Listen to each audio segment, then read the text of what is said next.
So, because it's talking about Look RPG at that. design. Look at that perfect hat flip. Which happens first? What's up, YouTube? Mr. Llama SC here. Coming. Stream Wait, okay, it's his text to speech. Okay. Is StarCraft good for an RTS newbie? Not what we're here for. Rid of Let's hear your thoughts on Diablo. I wanted to talk a little bit about my idea thing. I want to hear his bit of like thoughts. Content creator, great streamer. Super respect his opinion. Thank you. But just in case anyone is going to misinterpret anything here. But yeah, we were talking about that a bit before. So like, here's a but. Sometimes that is the case where there's no player agency over your decisions on a cooldown based skill. Mm-hmm.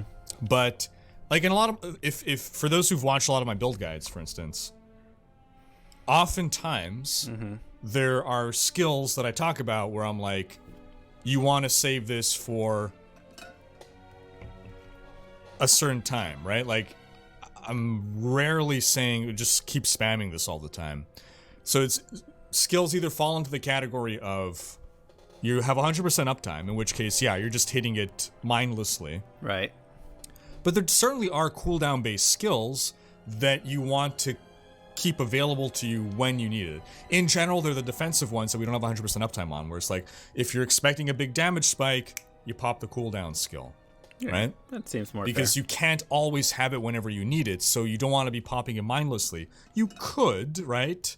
And you're going to be less effective, but there is some strategic decision over when you want to pop it. I think defensive skills have a little bit more of that thought. If you're doing something like Diamond Skin or something like that, and you know, and so it's like it grants you 100% defensive bonus for a short period of time, right? You can do something like that. I think that cooldown has a little bit more of a use case, you know, and I found that with PoE, there was some of that with the flask and whatnot, and so you could have a little bit. But I also felt like you still ended up getting very spammy with that. But that's because I was on a flask and you could spam it. I think that's a pretty good pose. I don't know about you, Mr. Llama. Thanks, Grievous. I guess my bigger issue definitely comes when it goes to a damage skill or an ultimate skill or a 1 minute. You know, you can cast your whatever. Thank you, King. Skill. You know, you just get like damage on top of damage on top of damage, and then all of your skills do big damage, and then it's just you're just slapping through. And if there is some sort of specific skill, let's say it's a defensive skill and it happens when there's a damage spike and you have to use it early, well then what? Do you just like back out of a fight until it's ready again? That's what I don't really like about the defensive skill thing is either the fights then have to be on a timer or there has to be something kind of requiring it going forward and whatnot, rather than like, oh shoot, I had to pop that. And this is kind of like the health potion in Diablo 3, right? It's on a cooldown. So you drink your health potion and now like you back out and you play more carefully, I guess, until your health potion's back up and then you go back in. And I don't know. I that's the kind of cooldown. I just think there's a better way to do it. Fat Bud saying, can you use Soul of the Hunt as a passive skill on a Demon Hunter instead of using Fan of Knives?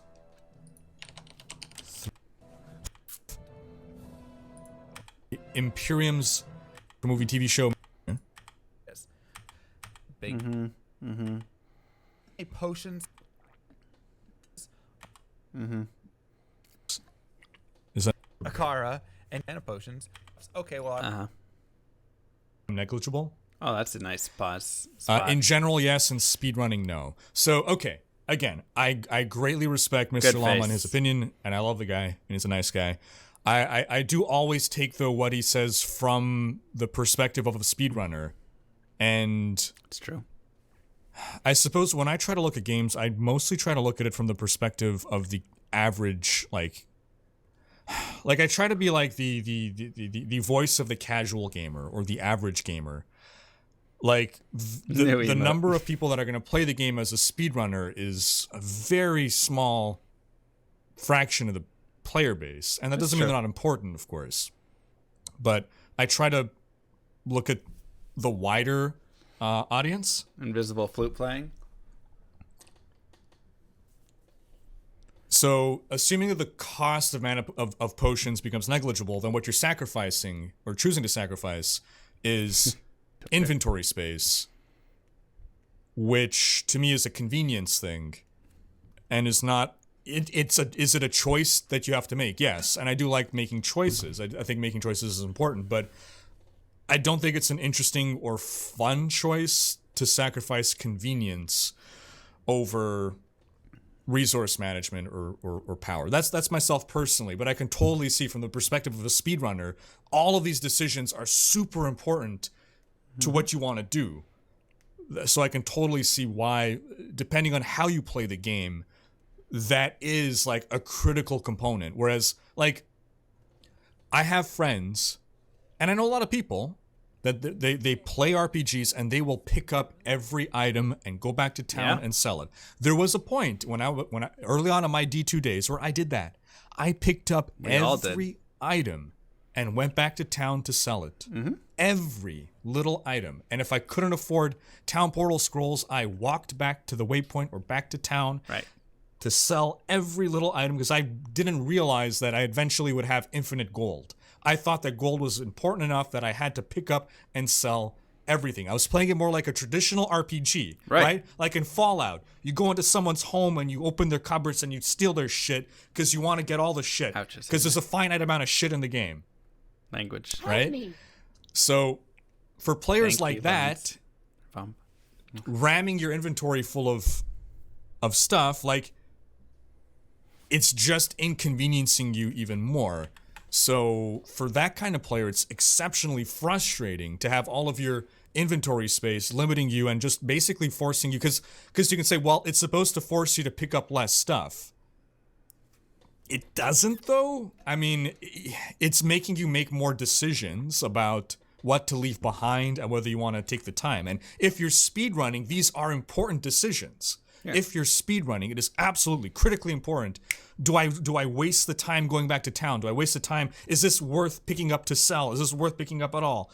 Like, these are super important, and I can totally see strategic, meaningful, deeply meaningful, and impactful decisions to a speedrun. But to some casual gamer, it's just an annoyance. And that's something that I disagree. I think even if you're not a speedrunner, we really got to get off that face. That's just the worst. I'm just going to take it. I can't look at it and talk seriously. A gift for you. Hi, Mr. Llama. Hi. For my 12-month anniversary, I just wanted to share with you and everyone I got engaged this weekend. Oh, congrats, My J-Lore. future mother-in-law plays Diablo 2. Thank you for the wonderful 12 months. I look forward to the next 12 months of your streams. Congrats. Thank you, Vaughn, for the 666. Thank you, J-Lore, and congrats, bud. So I disagree with that greatly. I think if you want to play Diablo 2, where you pick up every single item and go home and sell it and all of this stuff, I think that is still a better experience than having the ability to just always grab everything.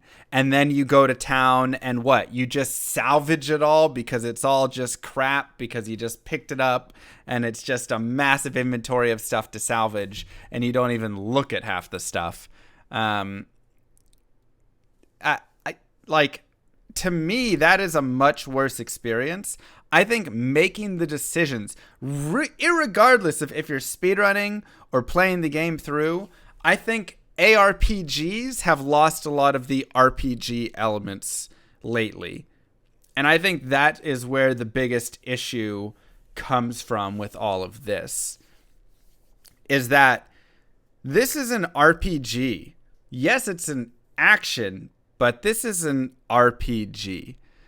And just like you can have a weight mechanic, you can have an inventory space, you can have something. But in my opinion, what makes it more fun is when there are all of these decisions and all of these things that you have to make if you're just chilling or if you're playing it heavy, right? And you go back to old school World of Warcraft, and I know it's not a one-to-one comparison, and obviously there's many differences, but I'm going back to just like the game was like difficult and you had to work with people and like a lot of that stuff, and now content is just like easy and you kill everything by yourself and you just get all the items and you can pick everything up, and it's just like you lose so much of the like hard RPG, teamwork, all of that stuff.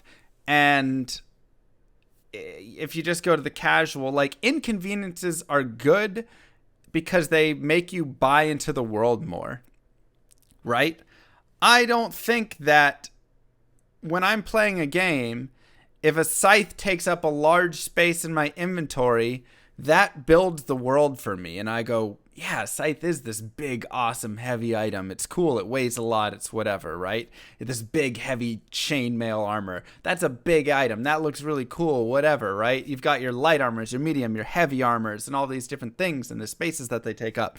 That all makes sense to me. And so it builds this world, even though it's an inconvenience.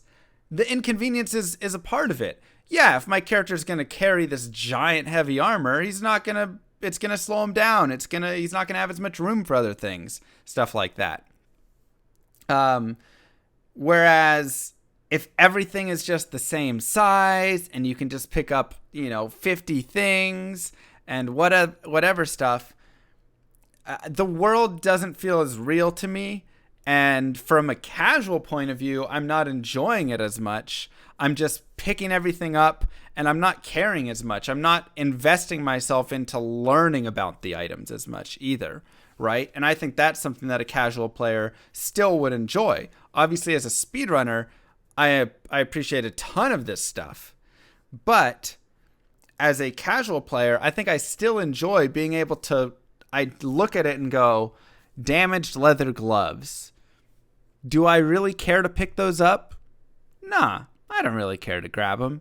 As opposed to just pick it up because I'll just salvage it and get a little bit of material and then I can use the material later for what, Like, it's a small thing, but I think it does create some fun meaning, even without the speedrunning piece. So let's keep... But hold on, let me see what some of you guys are saying. New face. Upgraded, no cooldown. It simulates. Give me a new face. Okay, so sorry, I didn't adjust that. Better. Having the decision between mana potion, health potion, rejuvenation potion, that I actually like. That part I like. So what I dislike about D2's potion system is, one, cluttering up the inventory, and two, the ability to just... I understand that. Port back to town, buy 1 million potions, go back into a boss fight, use up your 50 potions, port back to town, buy more potions. To me, that's not fun gameplay, but the game allows it. To me, that's not fun. That's fair. I think the biggest piece with that is that, like, you're just getting health and mana potions. You're not getting rejuve potions when you go back to town. You can't buy rejuve potions, right? And so health and mana have the slow regen on them and all of that. So you're kind of like restocking. I understand where he's coming from, though. And that's something like with Ancients, right? That's why the Ancients fight is a really cool fight. You can't go to town and get potions throughout the course of that fight, and it makes it really interesting. So having something like that for bosses, I think, could totally be viable. If you open a portal, boss resets to full health, I think that's totally fine. But, I think that's a respectable opinion on the whole matter. So if there's some way to retain potions while eliminating those two things, I do like the idea of strategically picking what potions you have available to you and in what fraction. That's an interesting choice to me, right? Do I want a resource potion, or do I want a health potion? Right. Or do I want some potion that does both but halfway kind of thing? Yep. Those are decisions that I like. and like some in my inventory, but I'm I gonna want to rewind be a bit. trade-offs. Okay, well, I want one of the rows or columns in my belt to be health potions, and the other 3 to be mana potions, and then like some in my inventory, but I also want to save some inventory space because I'm kind of looking to pick up some armors and pick up some things that can sell for some gold because I still need gold. Whatever it is along the way. So you are making these decisions along the way, and obviously a lot of people will be like, well, end game it's all just like max charms and nothing else, and I agree. I actually don't. And that's another thing as well. I don't like charms cluttering up the inventory as well. I like that. So Diablo 3 originally was going to have the talisman system, which was a separate inventory just for charms. Yeah. Because again, I don't feel that sacrificing convenience, i.e. inventory space, for more power is a fun or interesting mechanic. It's not a fun or interesting choice to make. In that case, I totally agree. Piece of D2, that your entire inventory ends up being filled completely with charms, and you basically have no space because charms are so much more worth so much more than potions, worth so much more than space, worth so much more than any of that other stuff. Okay, so I like that he feels that way. Thanks again, Torton. Off the cuff.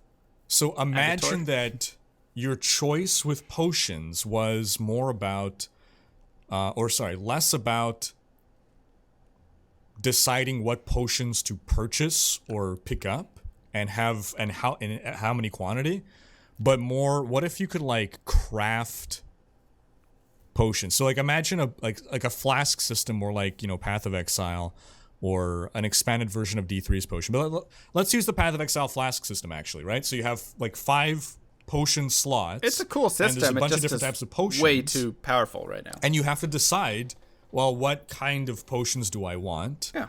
And then what properties do I want on those potions? Like, I think that's an interest. Like, I think the Path of Exile potion system, I like it much better than D2's. And I think it still gives you interesting choices to make without having to sacrifice, or without having to, make a choice about sacrificing inventory space.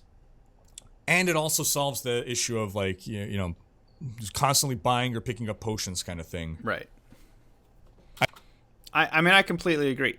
Path of Exile crafting the flask system is amazing, but they did too much with it, and it became too like over the top to where eventually, like I said, you would just sit there and just flask spam, right? You just every 4 or 5 seconds you just do the rows because you always have an uptime because you need to make sure that you right. That's the issue with the flask system over there. Mario and Jif. Well, there you go. Done. So that really, they just kind of overdid it with the flash system, and they became too much built into builds and all sorts of uptimes and charges, and and they're 100% uptime, and that's the issue with the flask, at least in my opinion. But I love like the base flask system. You have health and mana flask. You can go to town to refill them. I don't exactly, the killing stuff to refill them. Like, you could debate it. Maybe there's also like you could find potion stuff on the ground. You pick it up and that refills them. Whatever. You have some refilling mechanism of them. But I mean, I think it's a fantastic system, and it does free up some of the inventory space, and I think that that's totally fine. But I do think that they went way too far with it as well. But it at least has more depth to it, and you can do a lot with it. I feel that it pretty much addresses all of my grievances with the D2 potion system, the PoE one. So that's actually something in D2 that I think isn't as good. But the importance here is that you get this resource management, and you get to always make these decisions, right? So you can have more potions out there, and that gives you more time to sustain, to be out fighting monsters, all of that. If you don't want to sacrifice that, then you don't have to, and you can have less of these potions, more of this space, whatever it is.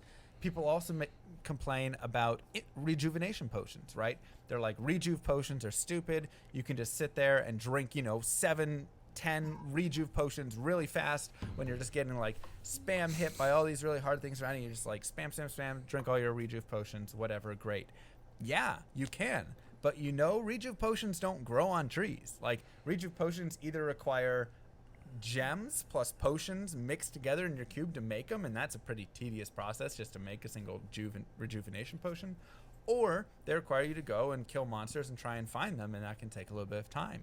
And so you can kind of run short on them. You have to do this, once again, this dance, this balance of like, am I saving some rejuve potions to put in my belt later? Am I having 1 column, 2 column filled with them? What am I doing? It's not just this free potion that you go buy from a vendor and you just are full on rejuve potions. Suppose at that point now we're getting into limited resources, right? Yeah.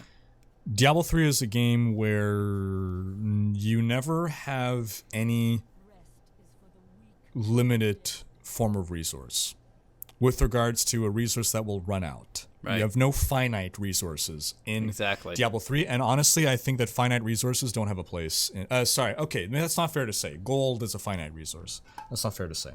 Within combat, within the context of combat, you have no finite resources. With regards to consumable items, I feel that consumable items probably don't have a place in action RPGs. I disagree. Consumable items, potions, one-use potions, scrolls, these are a relic of the past, of the RPG roots of the genre. In RPGs, slow games, turn-based games, where it is more about taking the time to manage these finite resources in a finite game, right? Because in a typical RPG, you can't just remake the game and you can't keep grinding in a regular RPG. In a game where you can grind, finite resources become infinite, and thus the whole resource management of it becomes obsolete and just an annoyance. In an RPG where there is a fixed amount of things in the game world, resource management becomes vastly more important and is a significant pillar of the design of the game. You know that in the entirety of the game, there's only 50, potions that you can ever find or whatever. So, you're never at a state where you can just generate infinite resources. And that leads to a lot of players playing RPGs hoarding everything. A lot of people are hoarders, like myself, where anytime we get consumable resources, we hoard them because we want to have them for the boss fight. And even when we're at the boss fight at the end, we still hoard them because we're like, there's going to be another boss at the end that we need all these resources for. So,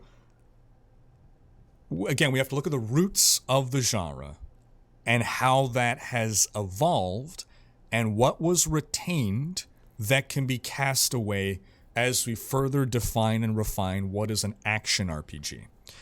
And to me, potions as one-time consumable items are an antiquated system from the original RPG roots, where, again, in these slow-paced RPGs with no ability to regrind content, you know that if I use this potion, maybe I won't find another one, or it costs me something significant to do it again. Now, again, in the context of a speedrunner, everything, again, is critically important because you can't waste time going back and grinding content. So as a speedrunner, you're sort of playing, or if you do, it's a decision, right? So as a speedrunner, this is a super important decision. But to the average player, it's not. It just means, well, I'll go back and, grind the content some more. I can't afford more potions. Okay, I'll go back, grind the content to find more gold. Let's get more. Drops are infinite, right? So it just becomes, well, okay, I guess I'll just go back and do some more stuff. Not very good at the game, I guess. I don't know. Yeah, okay. All right. I mean, I disagree with that statement completely. Right. Yes, I'm a speedrunner, but I also have probably 15,000 hours not speedrunning this game, on top of about 6,000 to 7,000 speedrunning this game. So, I do have a slight speedrun bias here and there, but the resource finite, all of that. I mean, Diablo 2 resources And I love Rhykker, by the way. So, like, once again, this isn't me hating on Rhykker. This is just, disagreeing with his point right here. Potions are consumable, and this is the whole point of having an inventory and a stash that is limited, right? Let's say you want rejuvenation potions. You have to decide, are you going to use stash space for them? Are you going to use inventory space for them? How many slots on your belt are you going to have for them? How much do you want to go grind to find rejuves versus just have them there for you to go restock on for that big fight you saved them up for, whatever it all is. But potions in general, they're consumables, but they're not finite within Diablo 2. You can always buy more and you can always find more. There's not 100 health potions in the game or rejuve or anything like that, right? Like, you can always reset the game and go out and kill more things, get more gold, buy more potions, kill more monsters, get more rejuve potions, craft it, blah, blah, blah, whatever, right? Because I know what he's talking about when something is an item that is, there's only 5 of them in the game and whatever it is, like there's in Breath of the Wild, those bomb arrows or whatever. I don't know how many of them there are, but they seemed like a very finite resource, and so I never used any of them except a couple on Ganon at the very end. And I agree. I kind of just like hoarded them, and I was always like, I don't know how to get more of these and whatever. But potions are consumable, but you can always get more. And he says going out and fight, I've run out of potions, I'll go grind and get some more. To which I say, yes, that the point of a game is to be fun to play. And that grind, I think, is the fun part of the game. Like, that's what I love about Diablo 2. And Diablo 2 is one of the greatest games in the ARPG world because it is all about grinding, and yet it is so fun. Doing 1,000 Mephisto runs doesn't feel like a chore. It feels exciting.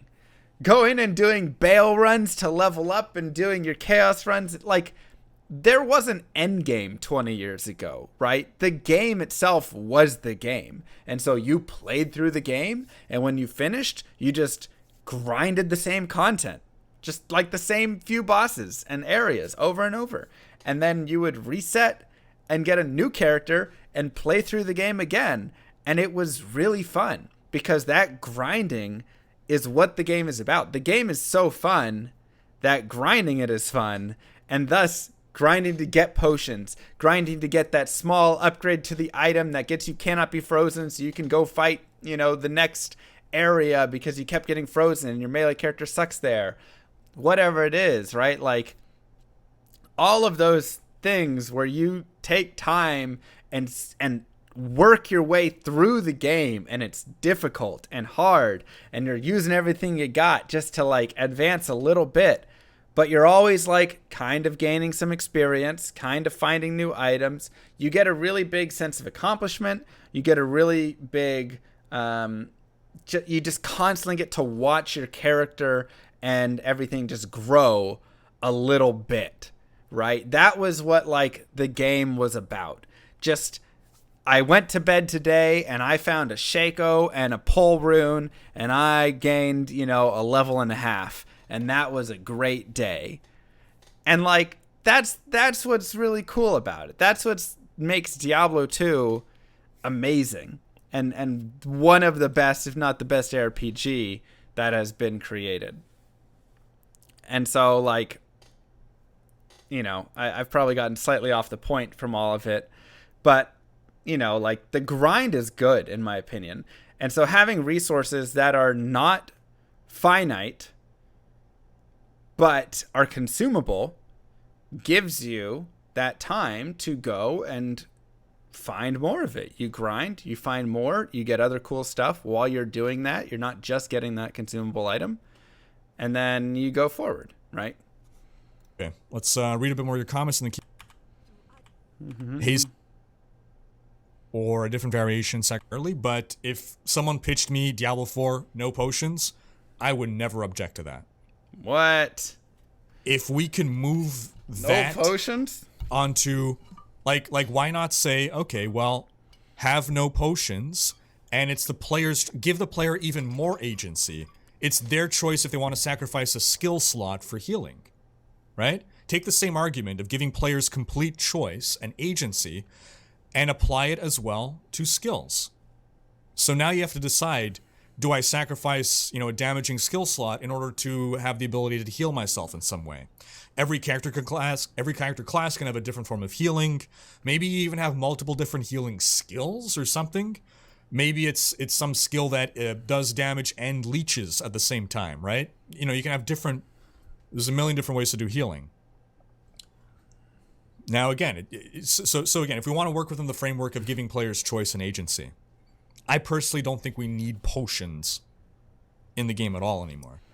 I think what happens when you remove potions and put it purely on a skill for your healing ability is your character becomes way too one-dimensional with stuff. Like, yes, we have life leech, we have these things within stuff, but then what happens when you fight a boss or you fight a hard-hitting monster or whatever it is?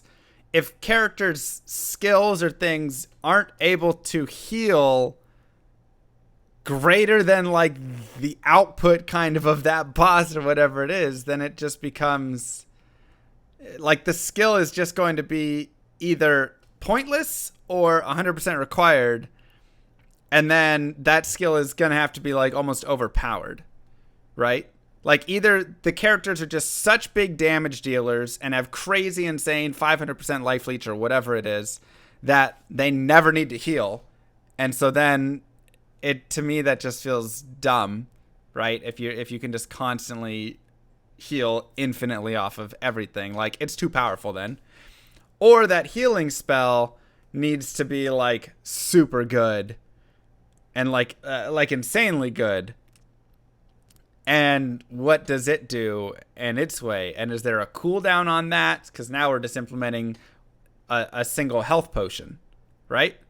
At that point, you're just pushing a button and it's a health potion. So, a potion is essentially a mandatory skill in a way, but this just forces it over a skill slot. And then, I don't know. I think it's creating confusion. And it's creating too much power. That said, I am reluctant to give up itemization slots, so that's why I'm not advocating for removing potions. So if we want to turn a potion into a more interesting itemization slot, sort of like PoE system, but I think we can go even more interesting than that. I'd be in favor of that. But yeah, I'm not in favor of consumable resources. Arrows, buying arrows in D2, come on. You can get rid of arrows, that's fine. I'm not saying Mr. Llama's advocating for this, but yeah, again, it's arrows it's a and relic bolts. It's a part of RPG. RPG roots. But I understand if it's annoying. In an RPG, playing a ranged character is a distinct advantage over playing a melee because you stay out of danger, you cannot get hit. The cost is your ranged attacks are consumable resources. At some point, you're going to run out, and then maybe you're going to be forced to go melee. But well, no, not that. You just go buy more. In an action RPG, you're pretty much always going to be either a melee or a ranged build. There's none of this back and forth kind of thing where you have to make concessions or you have to change, depending on the situation, change your build or whatever. Or a Boazon, when you ran out of resources, you didn't change up to a different melee attack. You just went to you bought more arrows, you bought more javelins. Right. Was that fun? Was that fun to do? No, that part's... I think a lot of people thought not, because that's why in every other action RPG since then, no one buys arrows anymore. Yeah, I can agree with get rid of that super matters. super matters, but most people don't play it that way. If we have charms, I want it to be in a separate inventory. Yes. That's fair. I agree with that. Yes. Some issue some people seem to be making is comparing health potions in RPGs compared to ARPGs. These are two very different things. Agreed. Take D&D, for example. Drinking a potion takes an action, which is a much bigger deal than it is in an ARPG. Oh, that is a fucking excellent point I didn't think about. The speed that ARPGs have reached compared to the slow and methodical days of old RPGs like Diablo 1, where they were closer to true RPGs, made potions illogical. Has made potions illogical. That's another great point. Yeah, I think we should get away from the speed. I think that's probably where we really differ in all of our points. Rhykker sees the current state of ARPGs with the casual, fast craziness, and potions maybe don't make as much sense in it because everything is right. It's just like ridiculous. Billion life regen, you life steal and you hit the whole screen at once and all sorts of things, right? But I see an ARPG as old ARPGs, as Diablo 2, Diablo 1, and I think they have more RPG elements and they're a better game because of it, right? I think having those potions, having it slow down, I would be cool if a potion took time for you to drink it. Like, I think that could be great. I don't think it fits exactly in Diablo 2, but like, Dark Souls, I'm pretty sure you have to take time to drink your potions, right? I haven't played, but just from watching. But like, I could totally see myself running around in Diablo 2, run to an open space, chug a potion. It takes 20 frames or whatever it is to drink, and then you keep on running. Like, okay. I guess in Diablo 2, you don't take time to drink it, but you don't heal immediately from a health potion, so it's an overtime thing. But yeah, I think like taking time is totally fine. And that's where a lot of our discussion and where we disagree, I think, comes from for a lot of this stuff. Is I like moving back towards D&D speed, not moving forward towards Path of Exile speed and D3 speed and the current ARPG scene, which is you can take out so much care about everything, right? One of the best parts of Diablo 2, and this gets a little bit off from that main piece, but slowing down the game, one of the best parts about slowing down the game is that everything matters so much more in Diablo 2. So every monster in Diablo 2 is iconic. When I think about a game like Path of Exile, the only monster that I can really like think of, is like the quill rats that blow up and explode the quills, the little storm dudes that jump on you. Yeah, the porcupine, and like the storm dudes that have like a stormy blast or whatever. And, there's probably a couple other monsters, but for the most part, it's just like blobs. Like, everything is just a blob in that game, and I push the button and the blob blows up, and and there's spiders in the game too. But nothing has like a purpose, right? None of these monsters are iconic. Whereas Diablo 2, a fallen is iconic, a zombie is iconic, the souls, the dolls, gargantuans, your death lords, like there's so many monsters in that game that are so iconic because they're each different, because the game is slow enough for them to matter. Their speed, their attack type, everything about them is very impactful because the game is a slower game. And when you speed up the game, none of that stuff matters as much. You lose so much value in all of these monsters because everything is moving so quickly. And I'm sure there's some monsters in D3 that, you can say are iconic for XYZ reason and whatnot. But that's really why I say I don't like new ARPG style. I like old ARPG style. I like slower games because when you slow a game down, you make more decisions within that time. You're thinking about stuff. You're doing all of these things, right? If an arrow zips across the screen, even if that's realistic, because arrows would shoot fast. It's not, if it flies across the screen faster than you would be able to dodge it anyways, then you don't build a game around ever dodging any of those things. You just build a game around, you're going to get hit with arrows. And so, like, you either die to it, or you're strong enough for it, or whatever it is, right? It's just built on, you will get hit with the arrows. If you slow it down, now the player cares about that arrow, and you can make that arrow more impactful. That arrow can be a killer, but it gives you time to move out of the way or whatever it is, right? So, like, I think of that game. What's that VR game? Bullet Time? Hot, something hot, super hot, whatever it is, super hot. Yeah. Really cool game.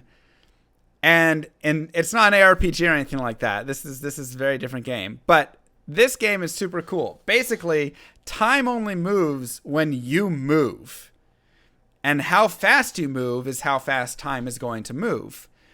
And so the whole point is it puts you in a scenario where you're like surrounded by dudes, and they all have their guns pointed at you, and they all, you move slightly and they all shoot. And then you have to like matrix and grab like a gun, and then like mow them down and move out of the way, dodge behind the thing, grab the like, you know, pipe, throw it at the guy's head. Like, you do all of this stuff, but it's all because it's very slowed down. And so you're trying to be super calculated around your moves. If everybody just shot instantly and everything just hit, then there's nothing of decision. You just have to either have the defenses and everything available to not die to it, or you die to it, or you take damage. Like, it takes away all of this cool spot for stuff. So when you slow games down, I think it adds in so much more room for decisions. When you speed things up, you get just fast ARPGs, which is where we currently are and what I currently don't like. The action economy.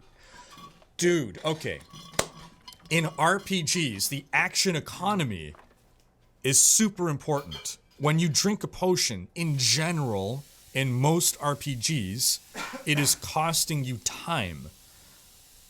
In Diablo, when you pop a potion, it just applies instantly. There's no time sacrifice there. So not only are you weighing the use of a resource, you're also weighing the use of an action. If I'm going to drink a potion, giving up my attack action to drink a potion, and that just gives the enemy an opportunity to hit me again. Sounds cool. And he's going to hit me for the same amount of damage that I just healed from the potion. Well, what the fuck? Move out the way. Don't stand there so he hits you the same time. So you got to decide, okay, is it worth me sacrificing this action? How much is this potion going to heal me? How much is the enemy going to hit me for if he hits me? What are the odds of him hitting me? There's a lot more layers of strategic decision happening in the drinking of in the drinking of a potion, the consuming of a resource that is non-instantaneous in an RPG. I think that sounds wonderful in an action RPG. I feel like he just argued in my favor, or like he just gave a perfect response for why that should be in a game, in an ARPG. Like, that's my point. I think that sounds fabulous in an ARPG. Make me decide if I want to stand here and face tank and drink this potion, if I need to move out of the way and note the amount of time it takes for him to get to me and drink the potion. If I can drink some of it, maybe there's a half drink. I don't know. Whatever it is. D2 also has a life per second. Yeah.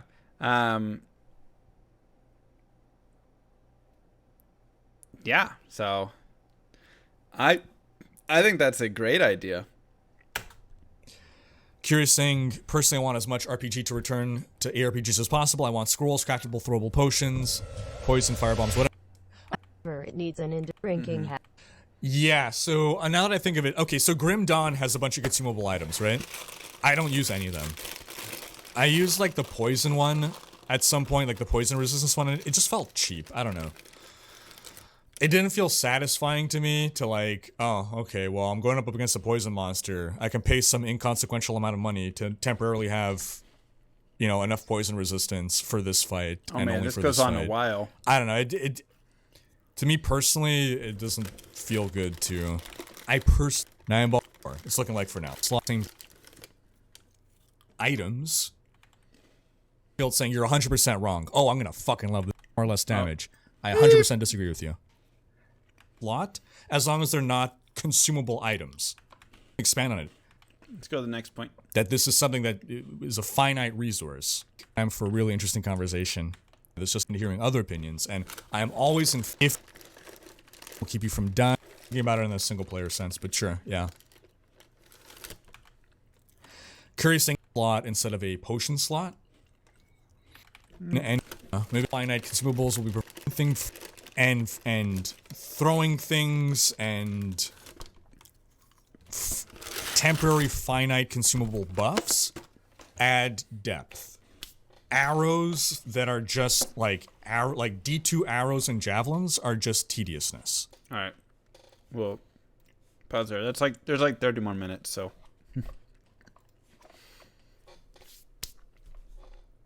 I mean, it's interesting to hear. There's plenty more to hear as well. Just remove decision making. Rebind attack to spacebar and just bash your keyboard with your forehead until you finish the game. GG easy. A gift for you.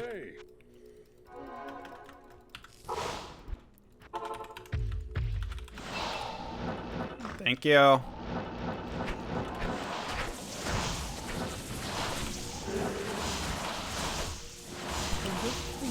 I think every time you cheat on MVS you should have to pause and play the fire suit video. Wow. I never cheat. It'll be tomorrow. Sing Barbs tomorrow. Not to take away from this, but before all of this there was a huge debate on how to pronounce Mario and gift. Yeah. Wait, she says it wrong.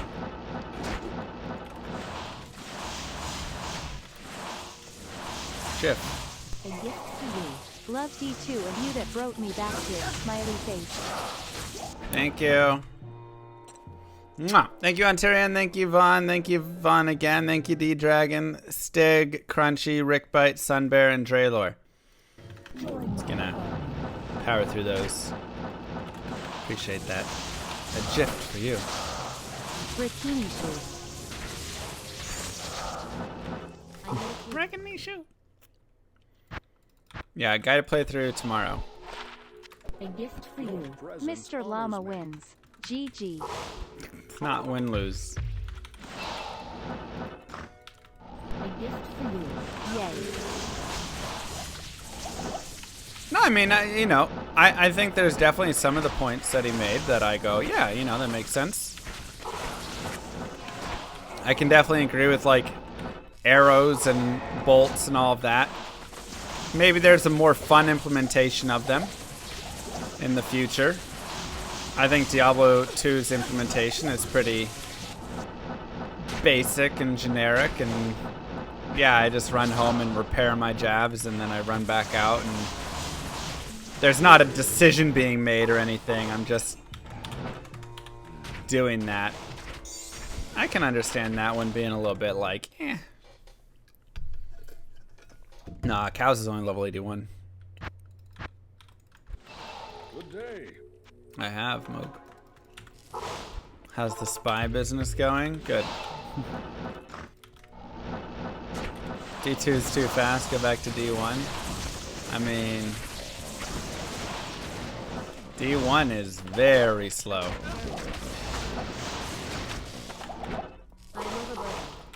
But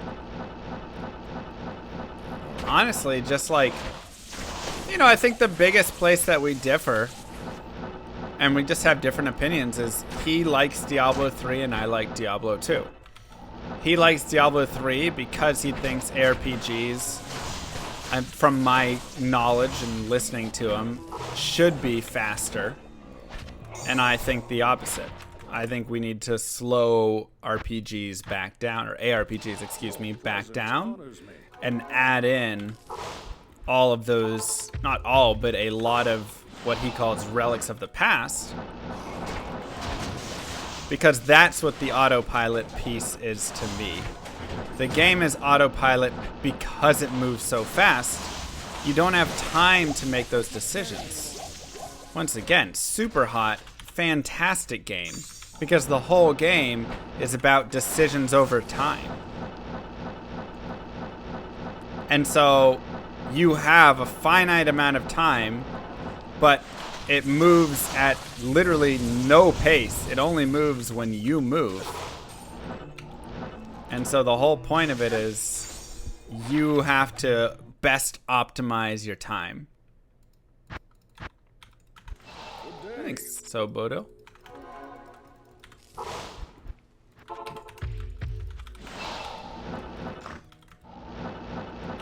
And so that's the beauty of, you know, D2, is that I think it does a very nice job balancing everything in terms of speed. So you can do a lot of damage, but you also have to still avoid things and spend time and position yourself properly, and everything is still very much, you know, arrows and things shoot at you, even when you're not speedrunning, even just playing casually. And yeah, eventually you get so strong that you kind of overpower the content. But even like right now, like my character can still die to random regular monsters if I'm not careful, right? I still dodge a bunch of charged bolts that are coming at my face because I don't know if that boss is multi-enchanted, and those could do a crap ton of damage. Like,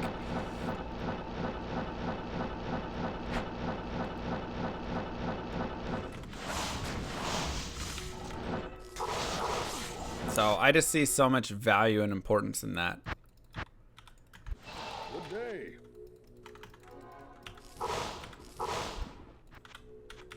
And that's one of the things that makes like the Path of Exile fights really interesting, is that in the Path of Exile fights, the boss fights, it is all about positioning and time, and a lot of the mechanics, not all of them, some of them could use a little work, but a majority of the mechanics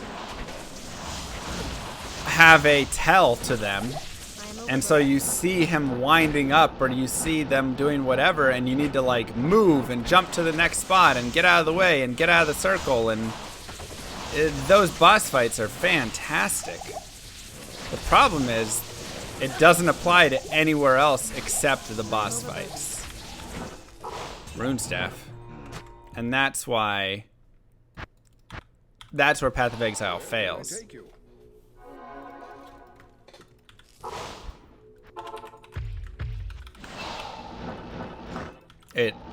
It's fantastic in bosses, and then once you get out of a boss fight, every other monster is just pointless, just a blob, until something shows up with reflect, and then your character dies and you didn't even see it.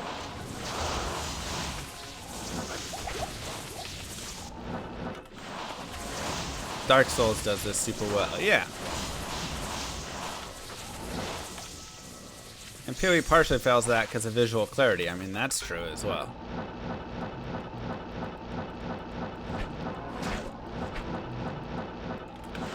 They designed something into a corner because where you have no hope of avoiding 10 off-screen projectiles, you just make builds that don't give a hoot anyways. Exactly.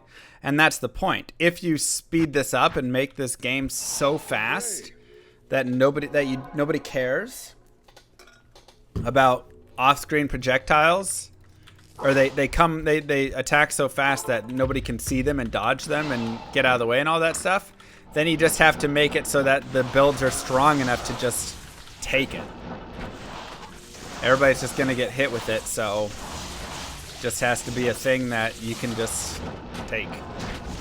And then that makes for a less interesting game.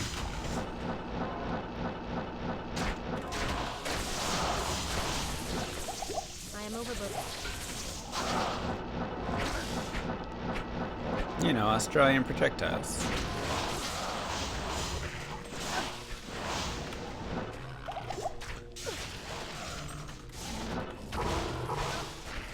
Worst thing about D4 is they're already talking about endgame content.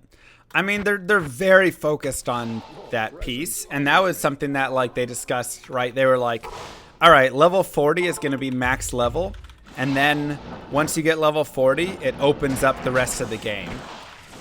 And I was like, I hate this idea. I mean, I told the devs that straight up. I was like, that sounds terrible. The game itself should be really fun and interesting. Not just get everybody to max level really fast. And then, you know, that's the same D3 issue.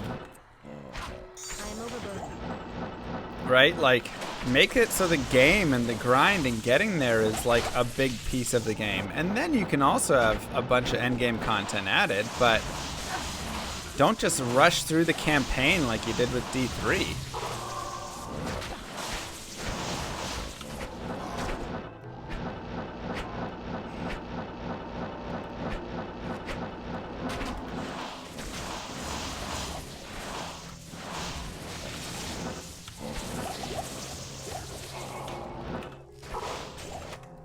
D3 adds a campaign? Maybe. That was like the most boring campaign I ever played through. I remember nothing of the Diablo 3 campaign. It was so meaningless in my playthrough of it. I remember Cain died to a butterfly. Other than that, I don't know, because it was so easy. I mean, I had the difficulty cranked up as high as I could. I was a new player, so I couldn't crank it up crazy high. But I had it cranked up as high as I could, but like, none of the monsters were memorable. The boss fights weren't even that memorable. There was like a butcher fight, I think. I don't even remember the Diablo fight at all.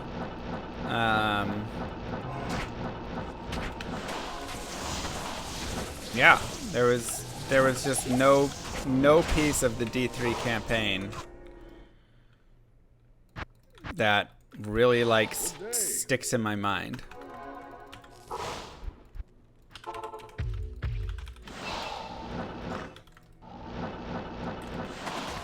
And like that to me is a huge issue. Like that part of the game should be fun. You know, I can sit back and think to like when I played through, you know, let's go back to a game I played 15 years ago, 20 years ago, Super Mario World. I can remember like tons and tons of the levels on that and like the different issues and just crazy old things and all sorts of stuff, you know? Like I should be able to remember stuff about the campaign through the game.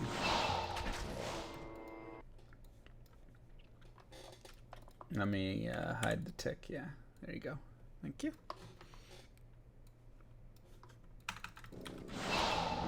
And there was no place in my entire playthrough of the campaign that I needed to stop and farm gear. And I didn't play the immediate first campaign because I know that one was harder. People really had a lot of trouble with Inferno Act 2, and that's great, you know? There should be really difficult points throughout where you have to go back and farm bosses for gear and stuff. That's what makes an ARPG cool.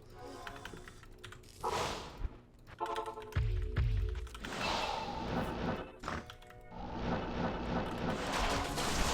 don't know, Sin, maybe.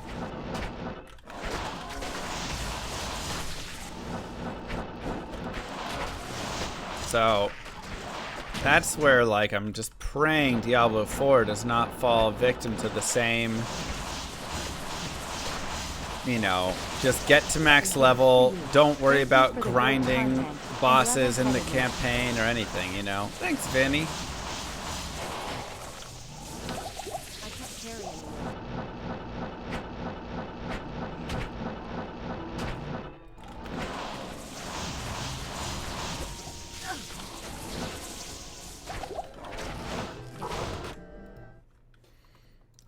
Let me actually see. A gift for you. Diablo 3 hype.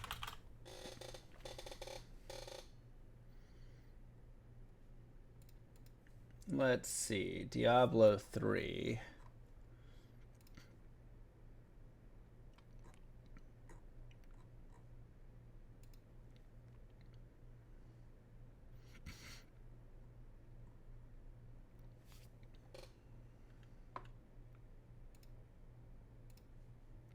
Appa!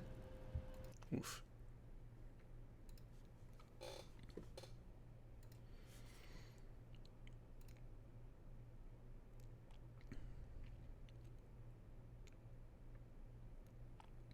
What act am I even in right now?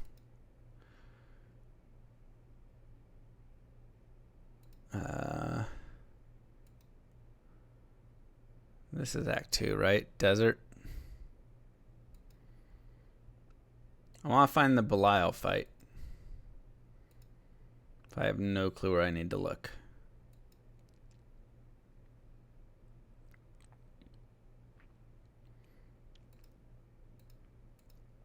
This is Act 2? Okay. Is this it?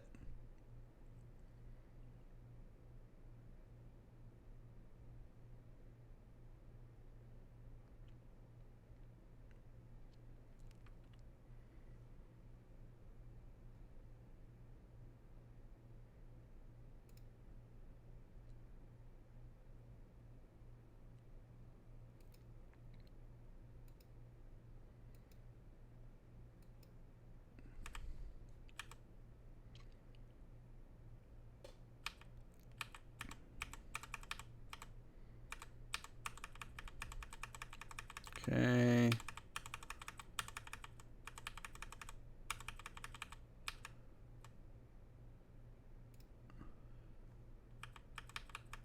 In here?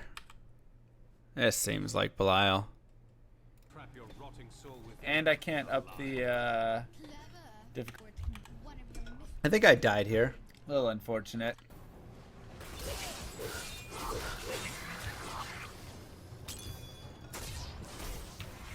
Wait, what just happened? I'm not even caring about these.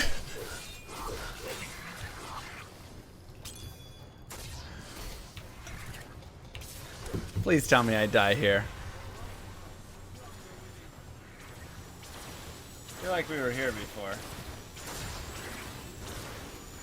Mirror image rune, duplicates. Please tell me I die. I definitely want to play story mode once.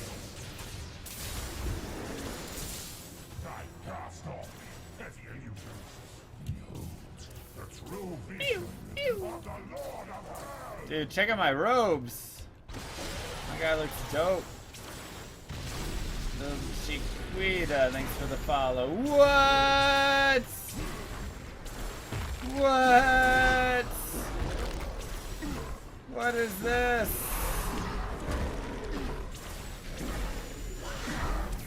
Ouch. No. Gosh dang.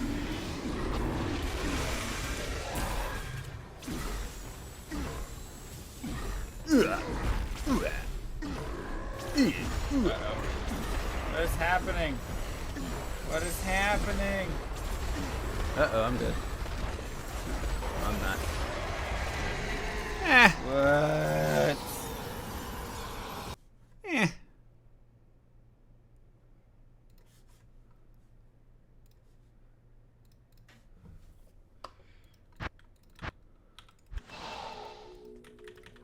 Good day.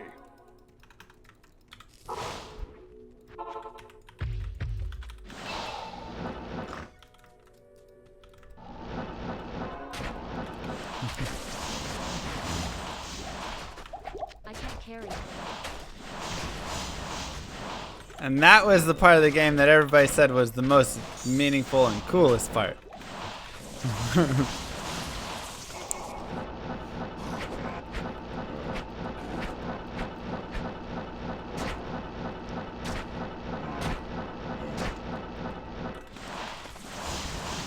Yeah, I wish my butt got kicked by stuff. I wish, man. Yes, please. Your presence honors me. Help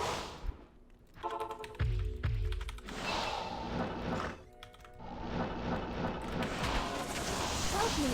I was doing research for work today and finally realized that the SC in your name stands for Stachybotrys chartarum, which of course chat will know as toxic black mold, Right. an obvious reference to the poisoned water supply question in D1. Yep. I feel so silly. You know, it's okay. A lot of people don't get it for, you know, a couple weeks. And then they're like, oh, Diablo 1. Because they just think of Mr. Llama at Diablo 2. But not Diablo 1. Takes a little bit to get there. Make that connection.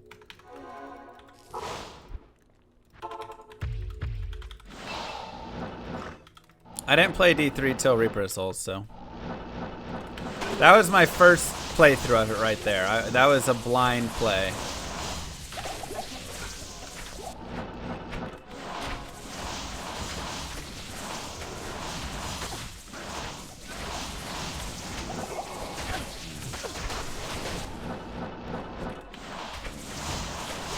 Or liked on release? Well, the problem with release was there was a real money auction house, and I did not support the idea of there being a real money auction house in the game. So that's why I didn't buy it, because I was like, well, that'll ruin the game.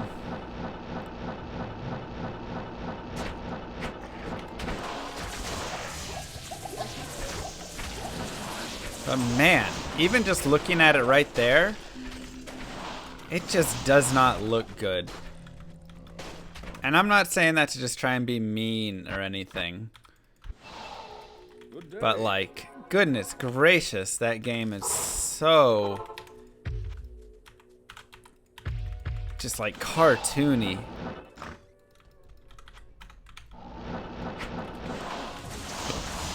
It looks like a mobile game.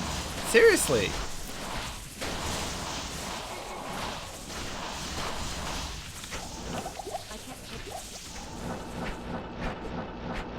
It looks so much mobile console visually.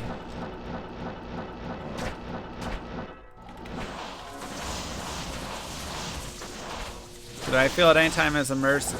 So after I played through the campaign, which was pointless, I saw very little value from playing the campaign, which was really sad. After playing the campaign, I started doing some riffs, and for like 3 or 4 days, I was enjoying doing riffs.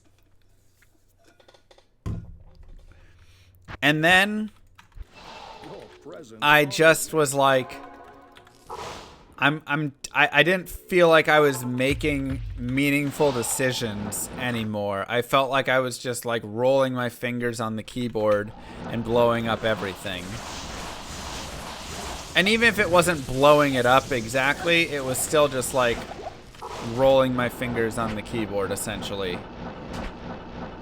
And just kind of spamming, but not in like a really cool positional way or anything like that. Just like, it was very much a treadmill, but not in like, I love grinding D2, right? Like Diablo 2 feels like a fun grind. Diablo 3, the rifting just didn't feel like a fun grind to me, I guess.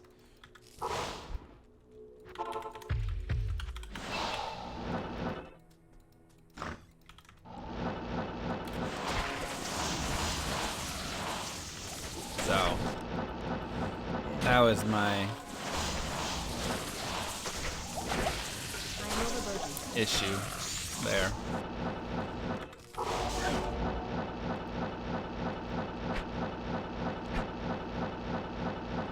So it just, I just wasn't enjoying the rifting, and it just started to feel pointless, and I was sitting there like, what am I doing? I'm not even caring about like the monster types or anything like that, you know? I just, nothing made me care enough playing, and so then I just stopped.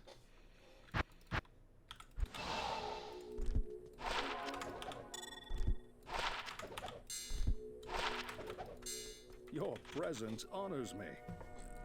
Nice, Dezel. GG, bud.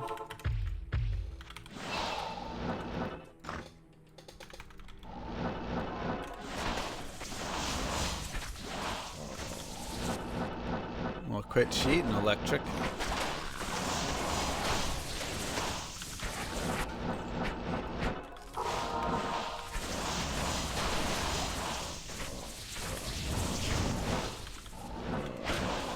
Is it Diablo 2 I'm looking for? No. I mean, there's plenty of things. Thank you, Ali. There's plenty of things in Diablo 2 that Today is the day, Llama. aren't perfect. We believe in you. Mercy Wing 1, Pink Mercy Wing 2. I mean, I think it's a good base. Thank you, Kitty. I think if you take Diablo 2 and you, like, take some of the things that worked, the speed of the game, and you could even slow it down more if you wanted. But, like, the speed, the, like, good thematics and lore and all of that, it's really beautiful. You take the itemization 100%, and you take some of the combat. You could adjust the combat some, though, as well. And then you add, like, better quality of life to it. You add endgame content to it, because Diablo 2 doesn't have endgame content. You fix up, you know, some of the combat, because, like, right now spellcasters are way overpowered. Melee kind of, you know, you kind of have some mess with a little bit of that. And then, you know, you add in all new world to it, right? The whole D4 world, the overworld, and the massive thing like that there's a really cool idea. You add in, you know, all of these like global events, and right, you can do like so much more like they're doing with D4. But I think you should come back and take D2 combat itemization, well, half of combat, itemization, and those pieces, and implement them, and I think you'll have a very successful game. I think D4 has such a solid base to it and has so many of the foundations that if you take it and then build a lot on top of it and make an entire new game with it, but use those core basics, you can have a really solid game still.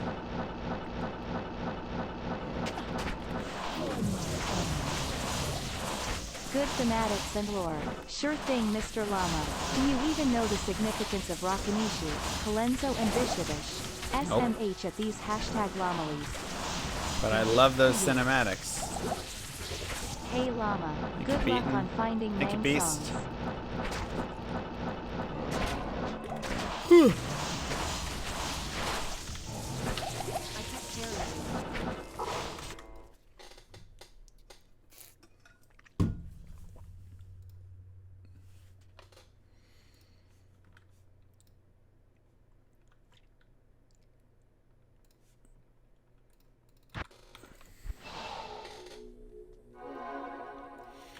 What's Media XL like? Media XL is actually really fun, but it definitely moves towards that too fast.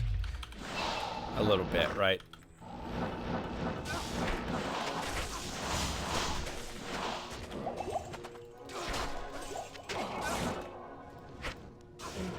Ooh, the white.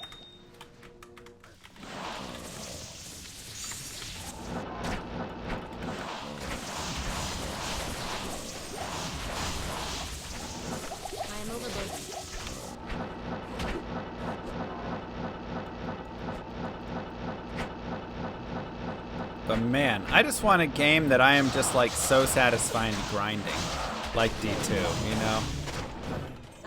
Path of Diablo is way better than Median. I mean, they're just different completely. Help me. They're not trying to compete in I just any found way. a magic level 88 Archon staff in the I have not, ancient Vinny. tunnels.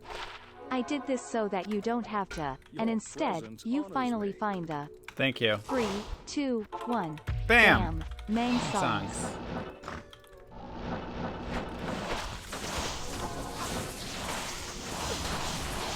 Thought that was a burr rune for a second.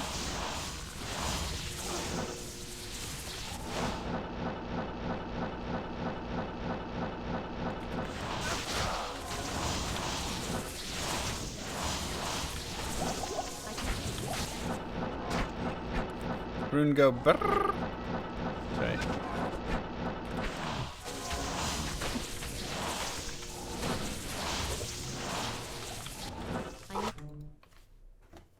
Dum, dum, bum, bum, bum. Yeah, I haven't played any XCOM games, but I think I'd enjoy them a lot, to be honest. Good day. Media XL is fascinating in that it adds so much content to Diablo 2.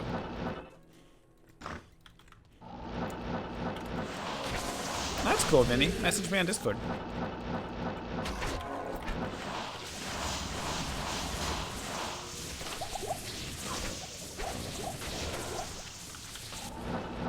Once again, does the combat maybe get a little too fast and spammy? Sure. But it still has a lot of fun grind to it. It has a lot of difficulty to it.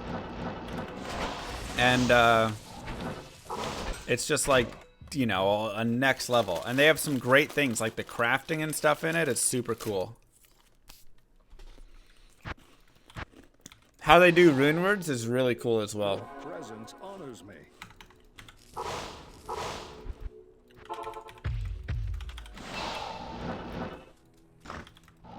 I play PD2? Yep.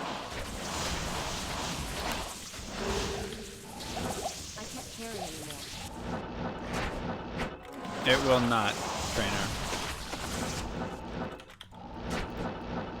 I believe I tried that already.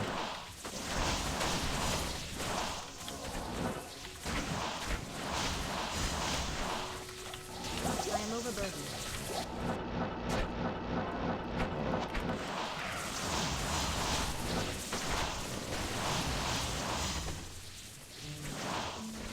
Kill him. Dang. I am overburdened. Dude did work.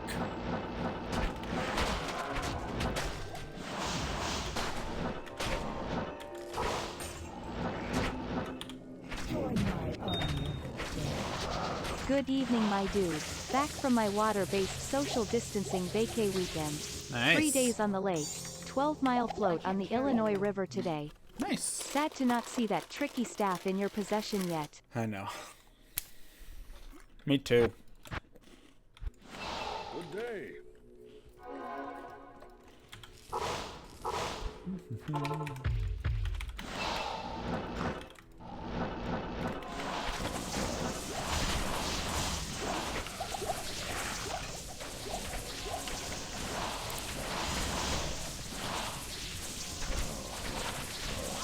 You know, ultimately what I really miss is just hard games.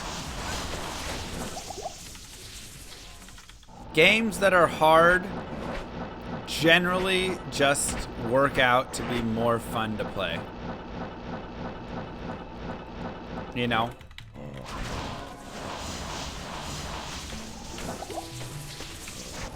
And that's why I can remember games that I played on the NES. Games like Diablo 2. Games like Legend of Zelda Ocarina of Time Water Temple.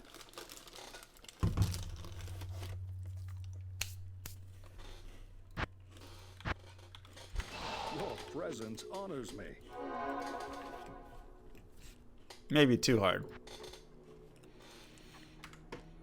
Too annoying. Running around for a million years trying to find that one stupid final key. So that's what I want. I have another one to complete. It's true.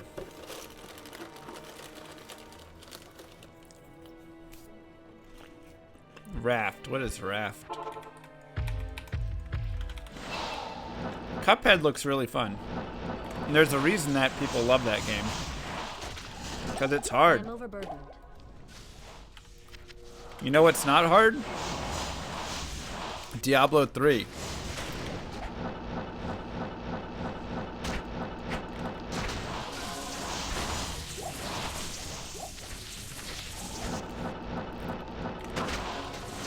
Breath of the Wild was good, yeah. Did I ever play bounds on StarCraft? I was a bound maker.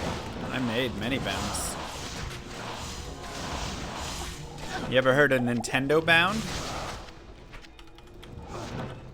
I didn't make it, but I played it a lot.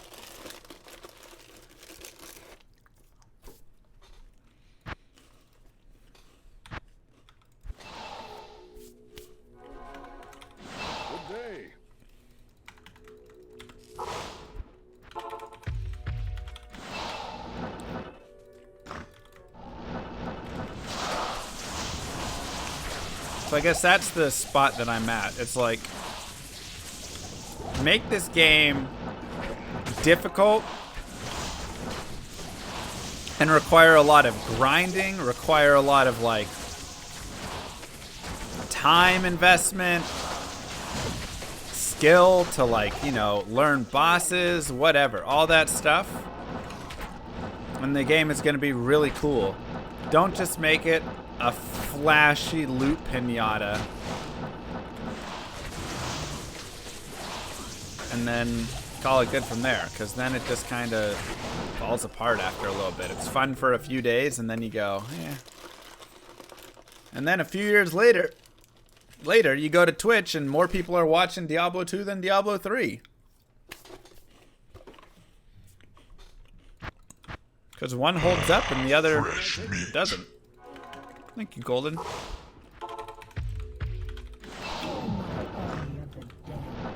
Play D3 with the Power Glove for a harder experience. Oh boy.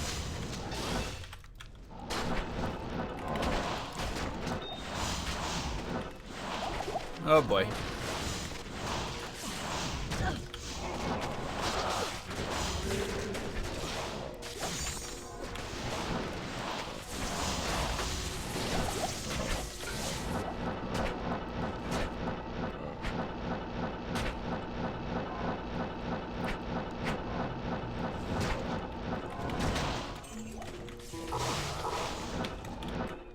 Single Grand Charm? Sure, don't mind if I do. Thank you, North. I'll be beaten in D2. Star Wars Galaxies?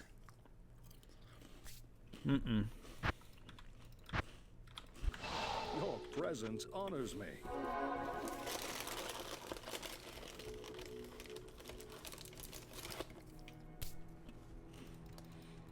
Good day. Skiller. 39 to life.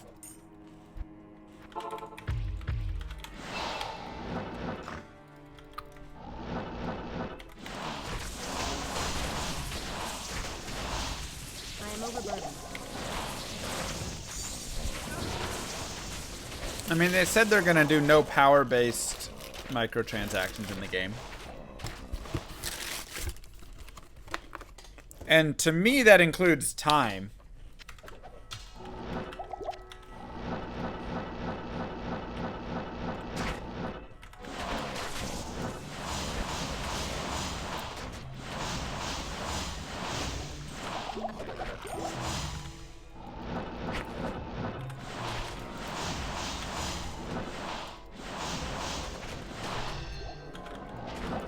I am overburdened. I mean, stash tabs are definitely pay to win in PoE. The bigger issue I have with the PoE skins is that if you buy skins, your character can look amazing. And if you don't buy skins, no matter how good your character is, you can never even look close to as cool as the people that do pay money. So you could put 10,000 hours in the game, and the dude who puts $20 in the game looks cooler than you.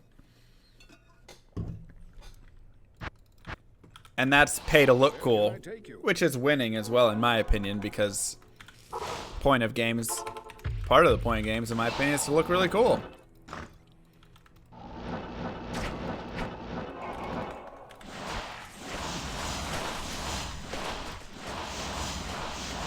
And that's dumb. Like, if I put all those hours in, I want to like look like I put all those hours in. But Oh wow, you are such a great streamer. This is so fun. P.S. You look super cute today. I like what you did with your hair. thank you.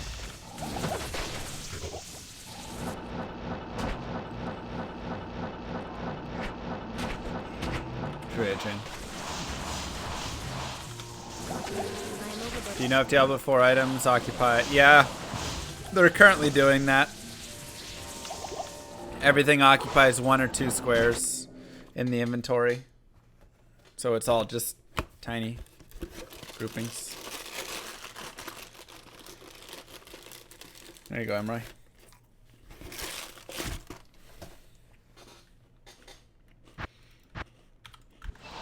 Hello to our Japanese friend.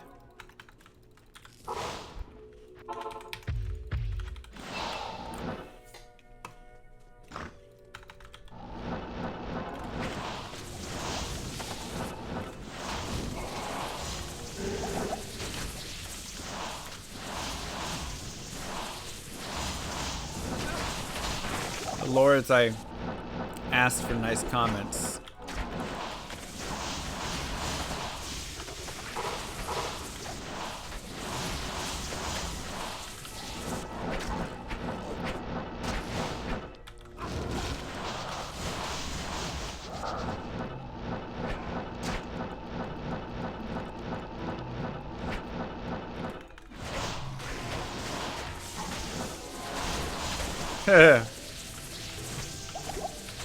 Sounds good, Warren.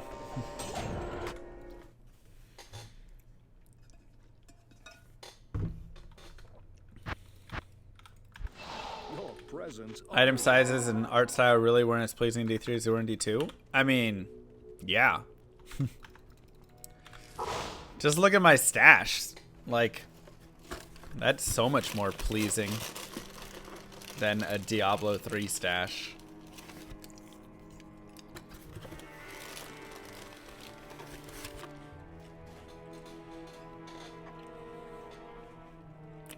Look how cool a Windforce looks.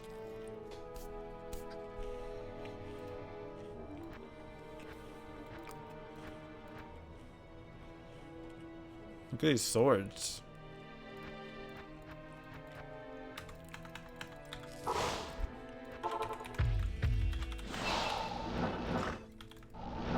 gift for you. Hey Miser Llama, I was watching your stream. Yeah. Oh, that's it? Hey, Scoot. How you doing? Good to see you, bud. So sad those swords are useless? I mean, some of them are.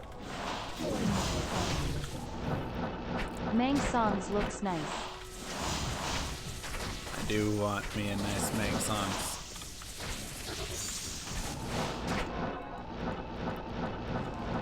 For sure, Sin. Do what I can.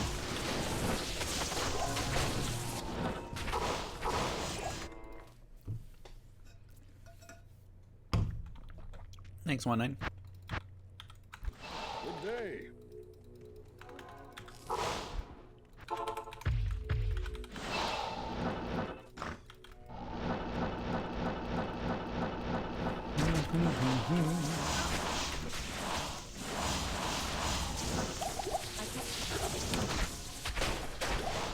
War Staff.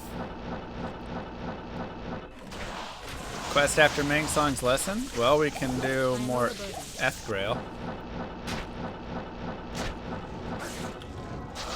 I'm gonna start using other characters for that as well, so I'll probably just bring over a bunch of characters that I already have made, honestly, that are like, you know, they've just beaten hell, but they don't really have anything else going on.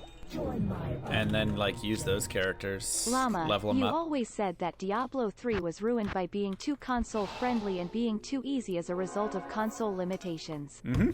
But you gotta look outside the box and create the difficulty for yourself.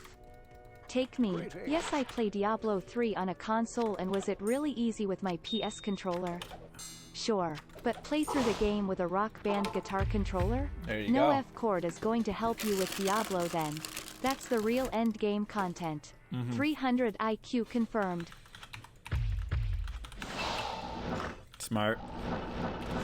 Exactly, Emroy. I'll just bring all the guideds over. I can't carry it.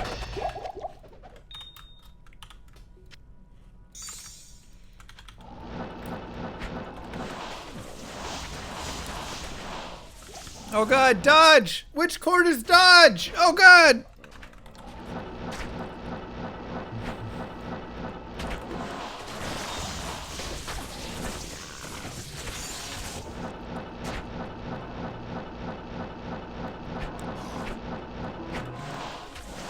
A minor. Oh, I love A minor.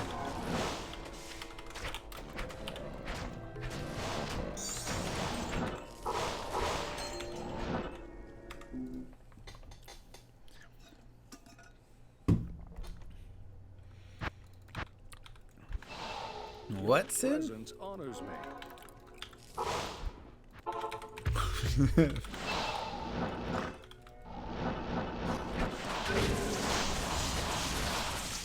Thanks, Evo. I guess.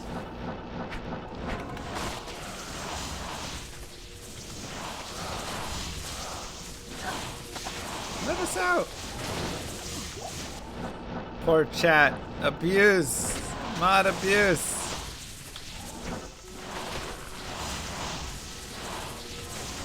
Just terrible.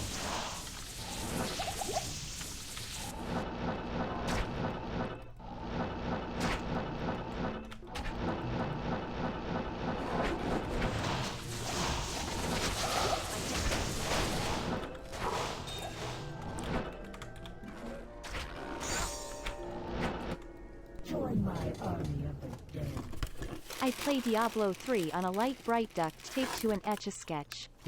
It's not really that hard, but if you shake it, all your gear disappears. So I have the meaningful choice to shake or not to shake. Sounds like good design.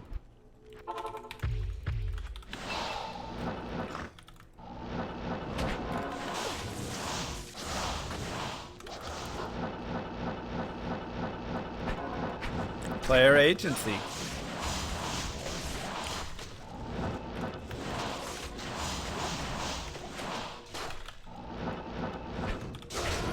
Impossible.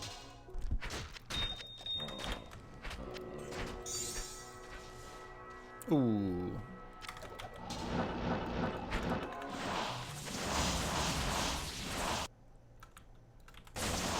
What, Aaron?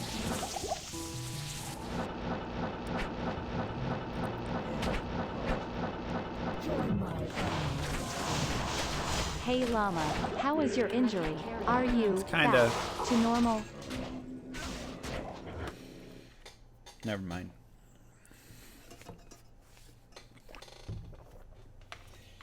Help me! Nice shirt, nerd. Where'd you get it? The black shirt store? Hey, I bet you even wear black pants sometimes.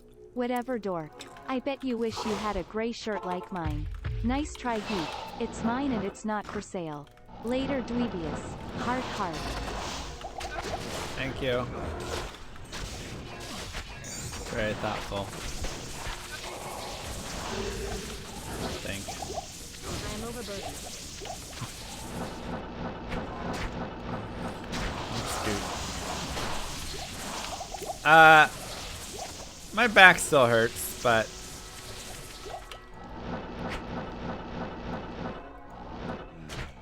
it's getting better every day.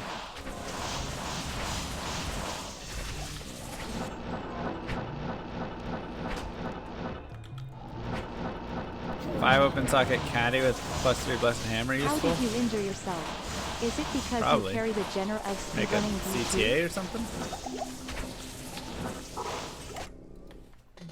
Might be something in there.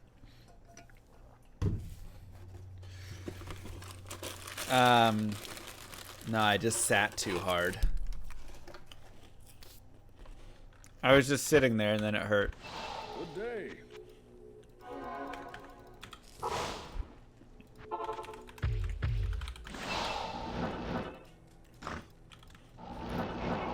Hey, Ranger. I listen to what he say. I mean, some of it I agree with, and a lot of it I don't. But Rhykker and I, one, have complete respect for each other and love for each other. So there's no like ill feelings there at all. Really cool guy. Had a lot of fun getting to chat with him at BlizzCon and stuff. But in regards to gaming, we see very differently. So that's just one of the things that, like, there's just so many of his opinions about a game and how he enjoys it, and I just see the complete opposite.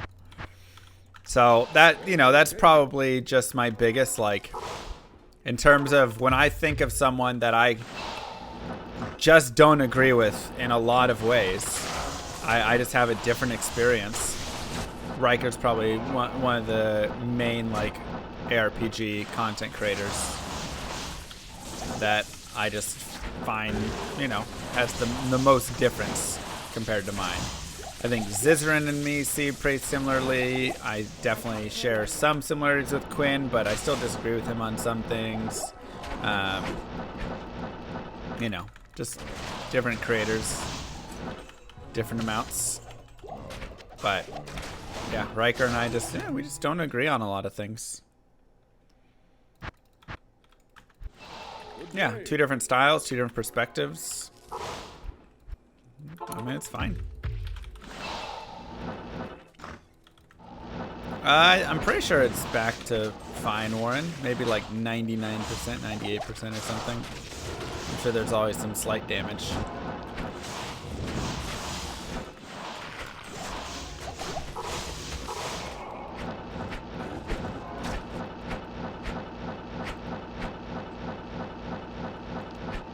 But does Rhykker have a chess girl harem? I don't have a chess girl harem.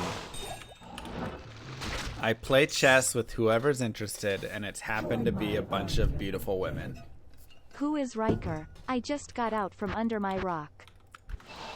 D3 streamer.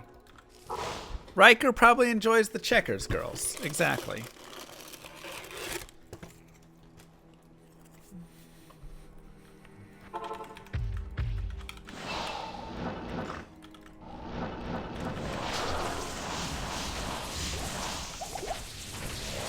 Over a year.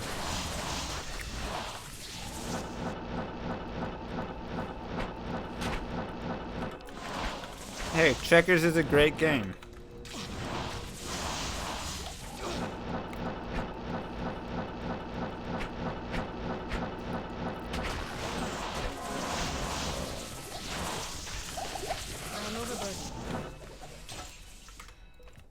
How do I get into contact with high-profile chess players?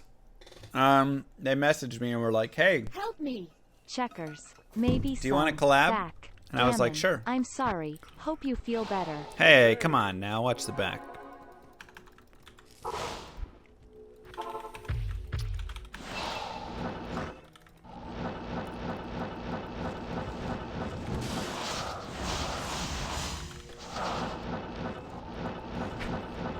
I'm just on players 1.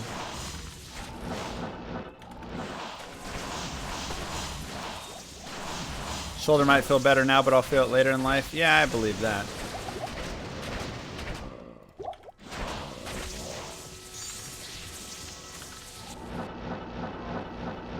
Feel everything later in life. I mean, I'm already feeling it. I'm getting old. I am overburdened.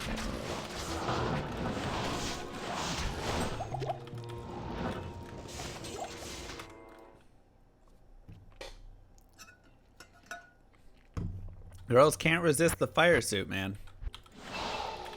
Word of the fire suit spread like wildfire along the chess community.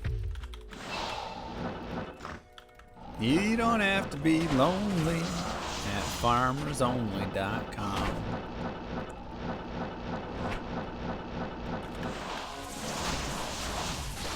I can't carry it.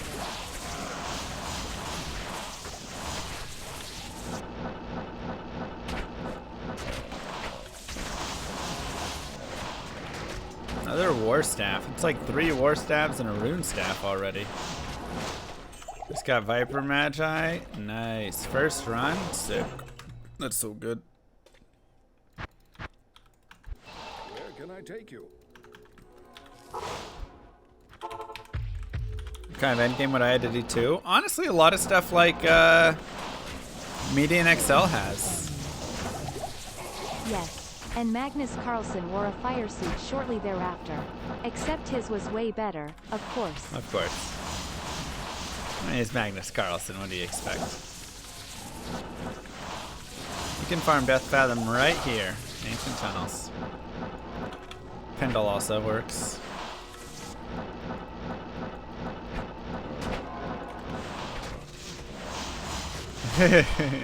Donnie. Now, oftentimes you have to remember I walk to get food. So I can just pull up my phone and just hop in someone's chat This while boy I is fueled like fire. walk So to start get melting food. ladies cause the boy is hotter than hot. He's hot.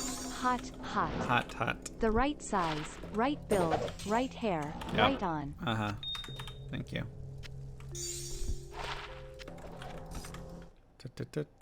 Is it worth it to up Viper Magi? Good day. If you want the strength requirements.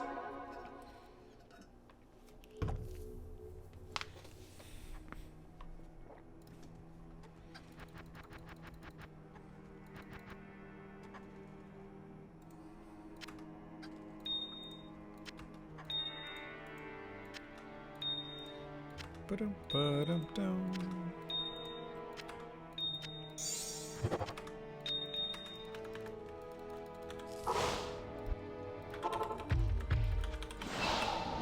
Same stats as Imshank. I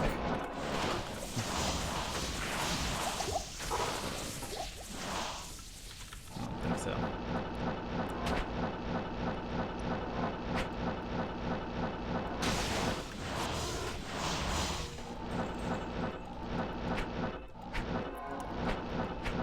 How many more hours till 99?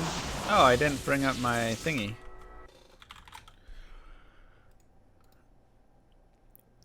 Am I excited about Project G2? Yeah.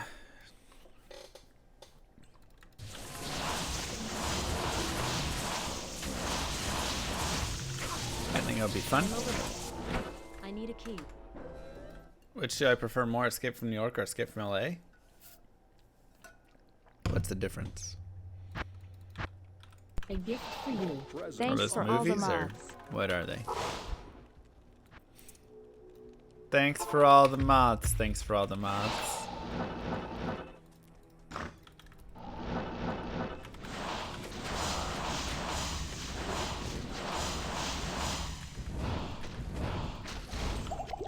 I can't carry anymore. It doesn't ring a bell. What do you call it when Llama tells a girl to put a diamond gem into a shield when teaching her to play Diablo 2? What? Getting her resistances? A res. Training order.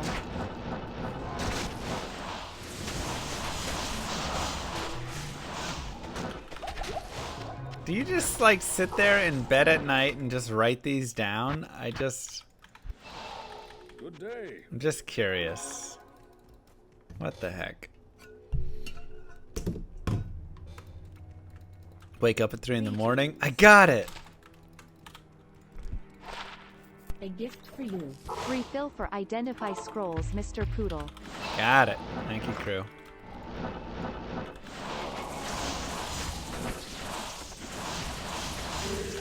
It's awful.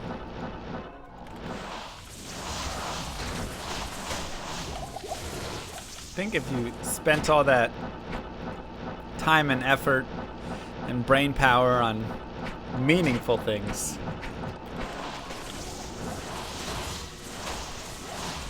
you know?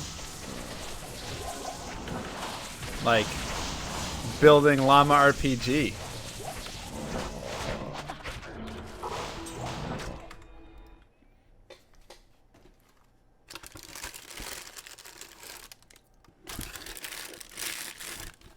What's more meaningful than harassing you? Oof. Your presence honors me.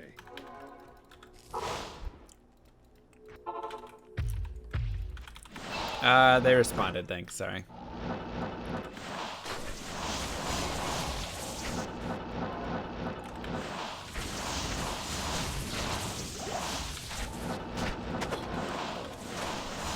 Natty's boots.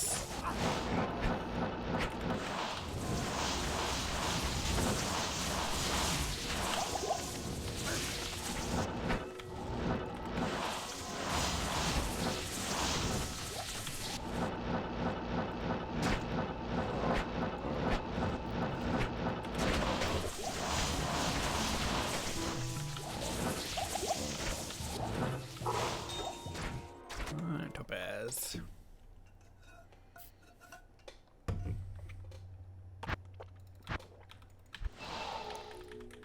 Good day. Mr. Camo is working on tiles. I never did get those tiles from Mr. Camel.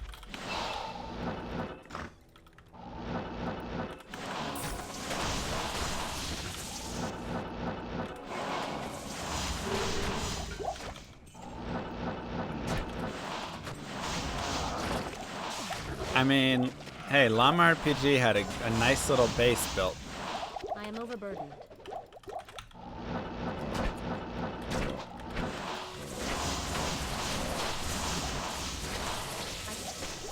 One day I'm gonna sit down with Evo Demon. We're gonna take a week off of his job. And we're just gonna build Llama RPG.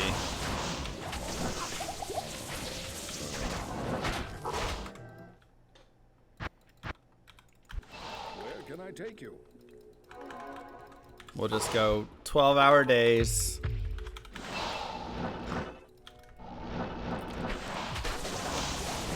Just a week. I feel like it's like a week of work. To get like version 1.0 out, you know? If we put in 7 12s, 7 times 12 is 142. I think 142 hours we could get it. We could get version 1.0 done.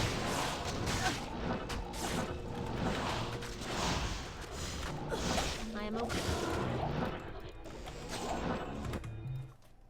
Do you think more? Good day. 84. Oh, I forgot to carry the 1.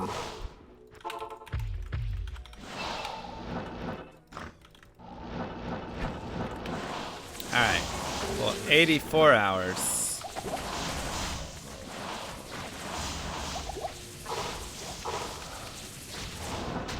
Still seems like an appropriate amount of time to get 1.0 out. Yeah, because we have ×2 for 2 people.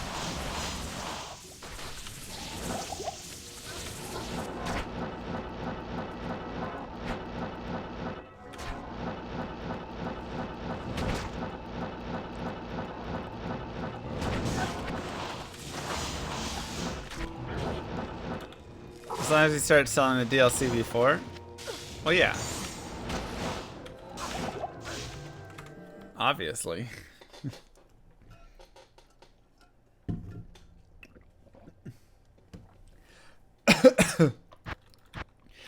Obviously, we would do that.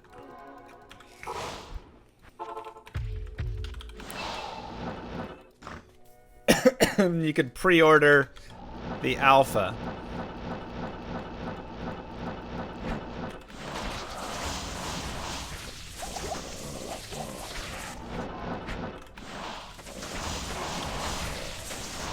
Pre-order today. Why not?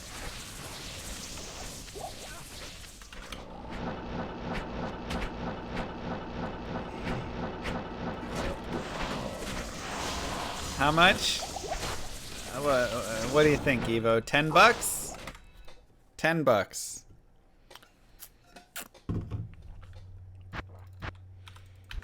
Good day. Teen.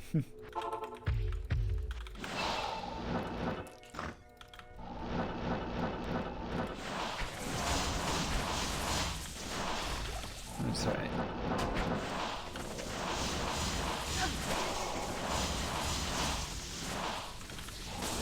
I can't carry anymore.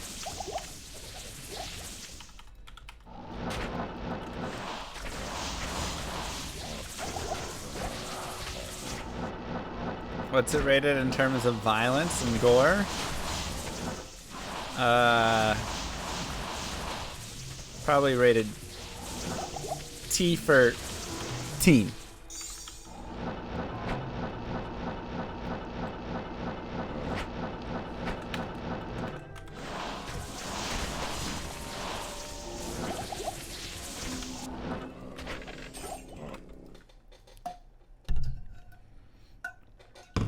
That's all.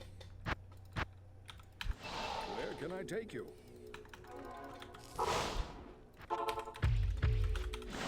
It'll be a solid game. You just wait and see. I need more.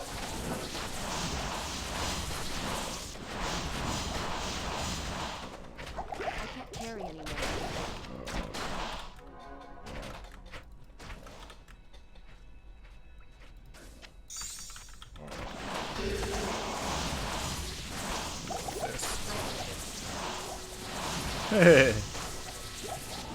Unless it was a help, Emery.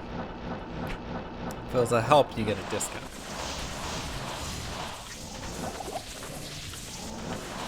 That's right. If you donate a help during Manverse stream, you get half off on Llama RPG. What a deal.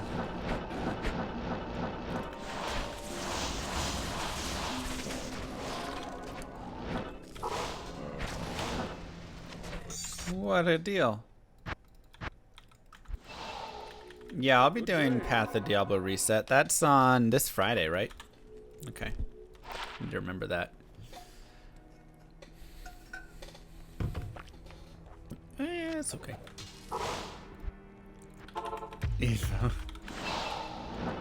Help me!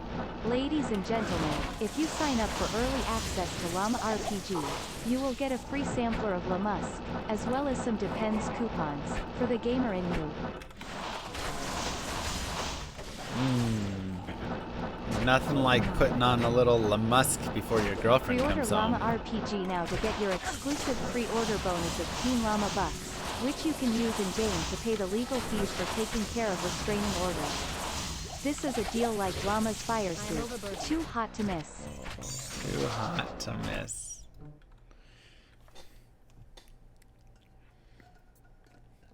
Hey, when you don't want your girlfriend to bug you because you're busy playing video games, Can I take La Musk.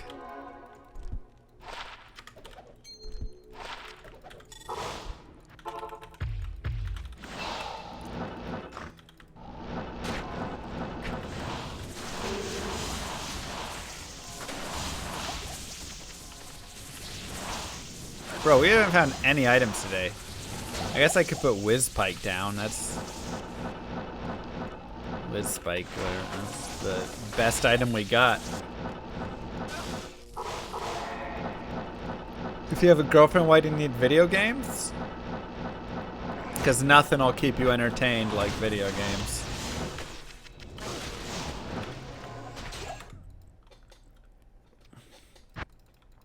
Trust me, there's nothing entertaining about take me shopping.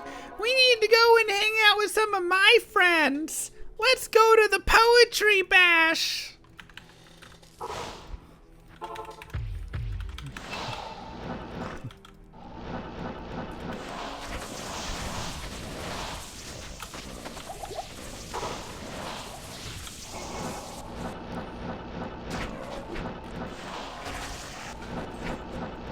Where do you want to eat?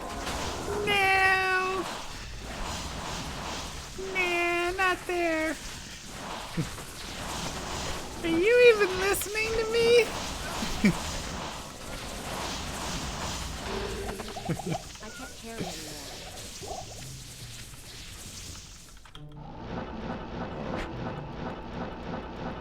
I press H for that.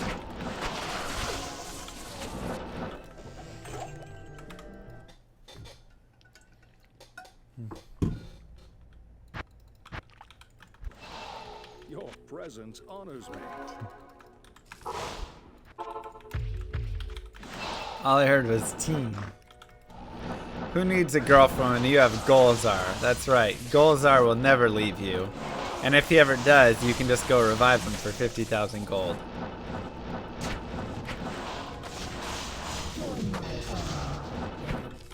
Or Llama talking to his girlfriend. I need to go buy more Tulsa shirts. Can't we just eat at Chipotle? I need to pick up more Chex cereal. Can you help my multiply 7 by 12? Look, alright, so I'm not great at complex math. My goodness. There's nothing wrong with using a calculator or a girlfriend to help you.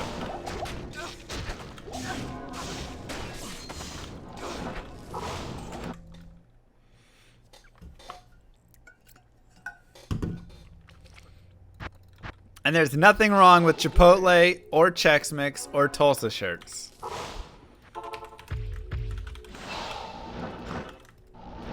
That's the other thing. We ate Chipotle 4 nights in a row. Do we have to eat there again? never have to deal with that if you don't have a girlfriend.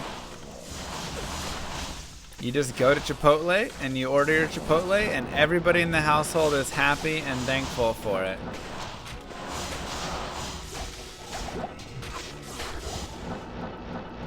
It's magnificent. I kept carrying you. Don't I live somewhere with good Mexican food though? Yeah, Chipotle. Your husband started a diet yesterday. Nice. Chipotle bowls. Just don't get the tortilla. Cut down those calories. Honors me.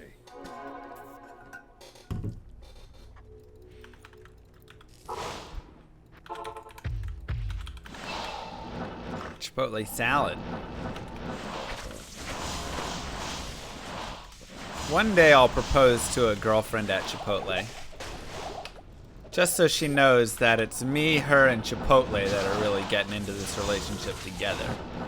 And there won't be any surprises down the road.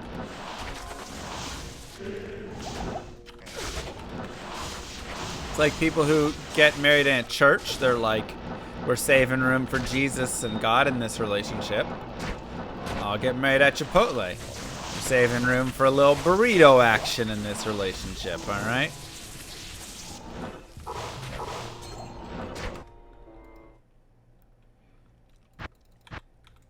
When's the last bit of MVS game uploaded? Wasn't it uploaded already?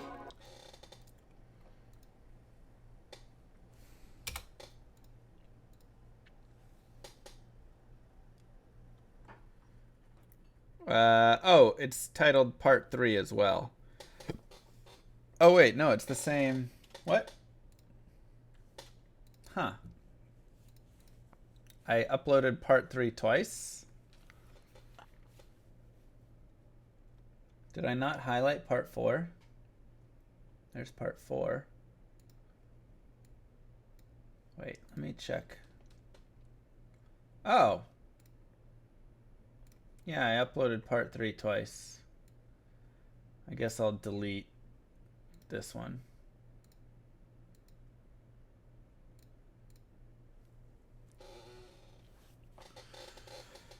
Okay. All done. Thank you.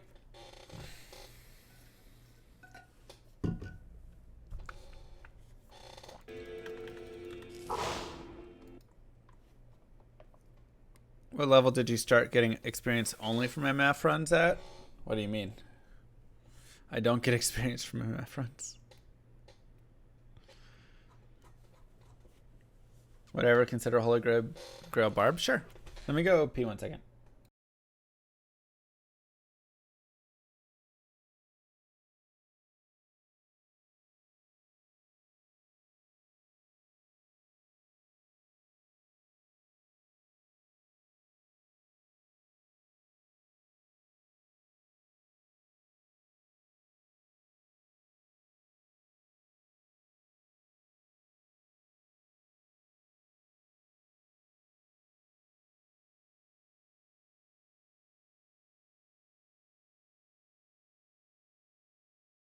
A gift for you.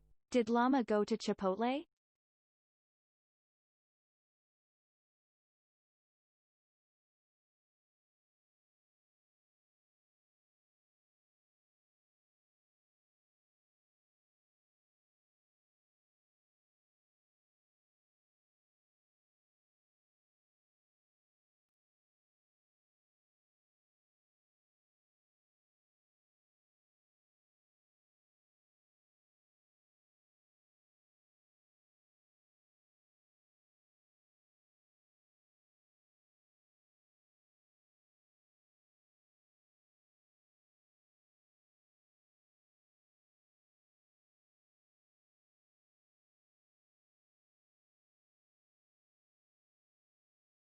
Yes, I did. Thank you, Jorfnar. All right.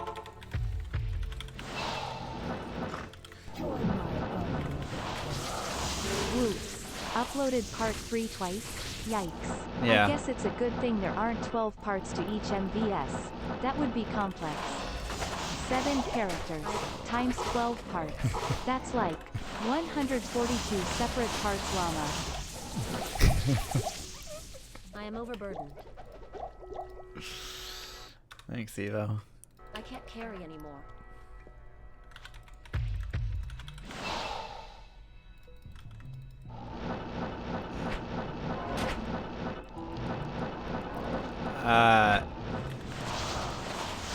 Yeah, Spizza. I'll add him in after I finish this Grail. To the Eth Grail. Yeah, I've done Pindle. I switch between Pindle, Chaos. Like we can go to some Chaos now, get a little experience here.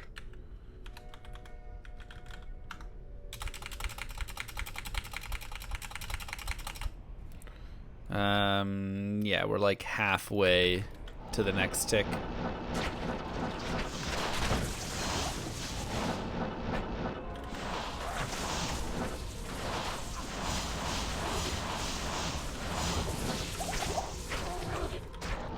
Arm's annoying. I'm sorry. Twisted Prime gifted a tier 1 sub to Wanna Go to Hell. Thank you, Twisted Prime. War Staff. Another one.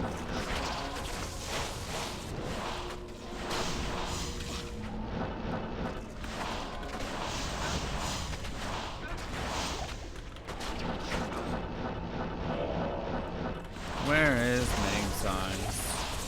Vortex Shield. Found a unique one of those last time. Thank you, WRX. I am overburdened. 90. Appreciate that. How are you today?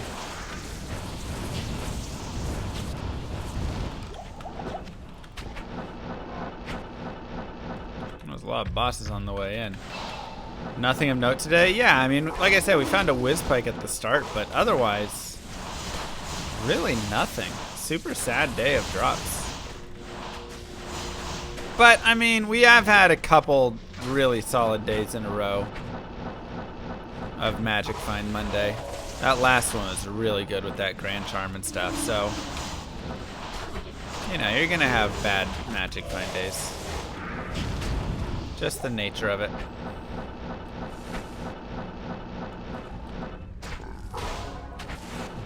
Yeah, I only use my initial socket quests, so that's why I don't have things socketed.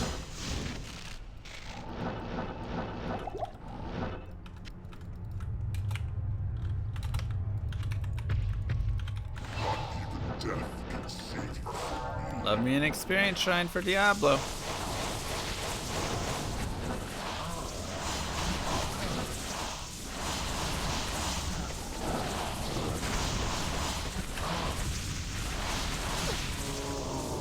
Shaco! 118.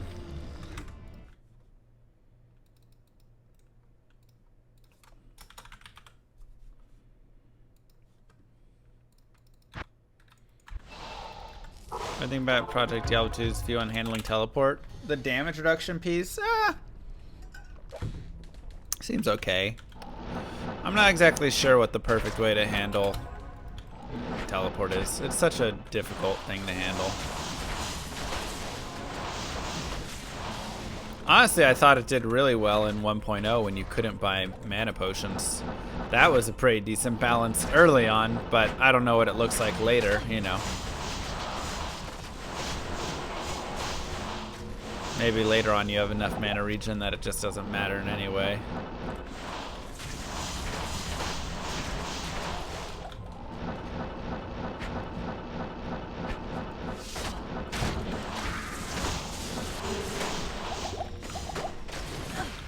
Gothic staff. Yeah, leap attack is cool how they adjusted that though.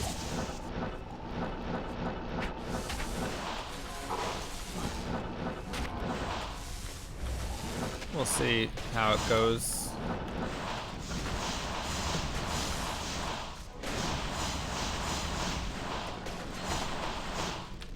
What do I mean? What do I mean? I mean, I think the leap attack is interesting. Where they sped it up and made it do like little AoE damage and stuff.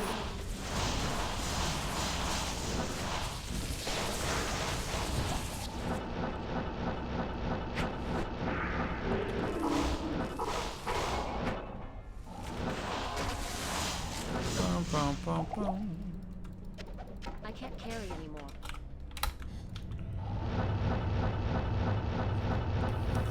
Not even death can save you from me.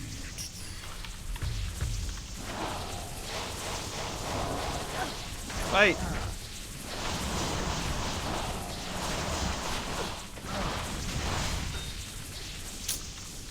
Ralrun.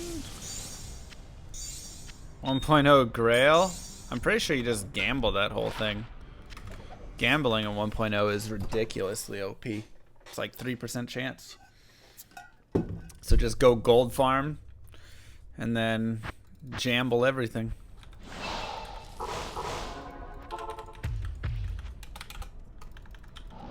And I guess kill the Cow King as well.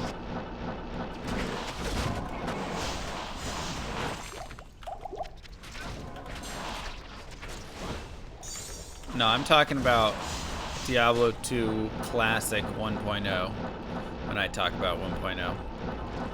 Not LOD 1.0, which is 107?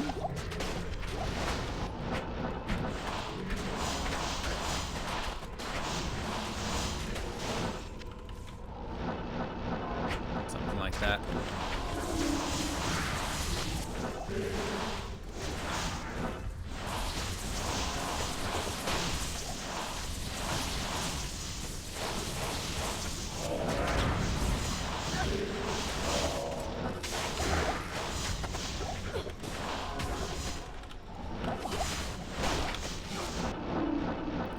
Good enough.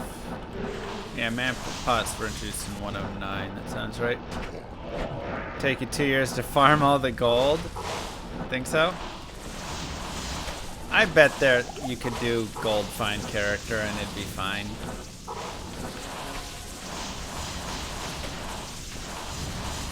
Nice pulvers. Yeah, we'll do another guided playthrough tomorrow. Tomorrow, Wednesday, and Thursday.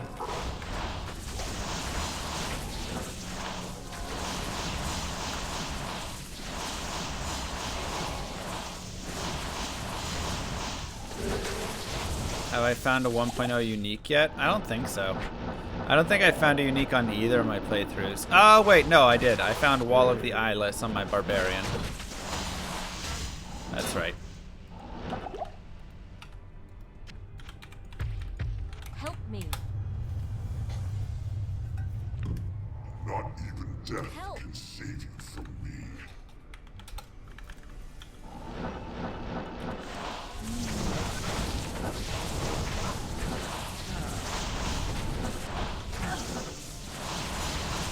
About to start hell on the Paladin guide? Nice.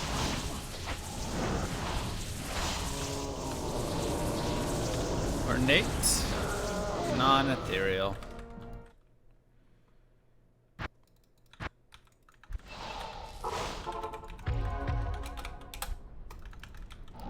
Players 7 and Players 8 are the exact same for Diablo in every single way. Except he's just a little bit harder, but you get no more benefit in any capacity.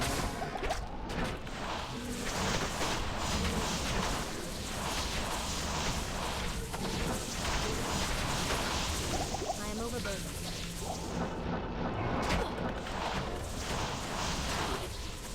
Class I'm playing tomorrow, we're gonna do a Sing Barb playthrough. So tomorrow will be not the Sing Barb portion of it. What should we do for normal? I mean, double swing is the classic normal, but we already have the double swing because that's kind of like the frenzy part.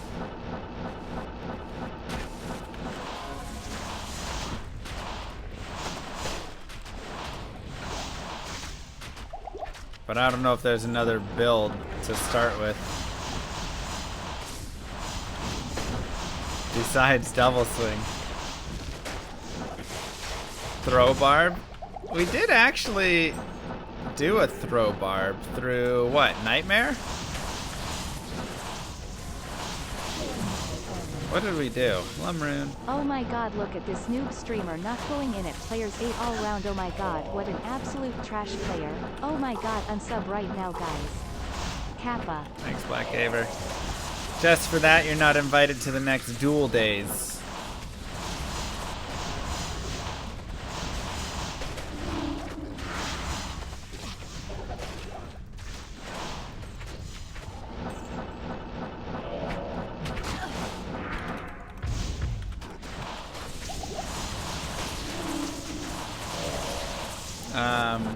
Yeah, no, the throw barb could be a fun.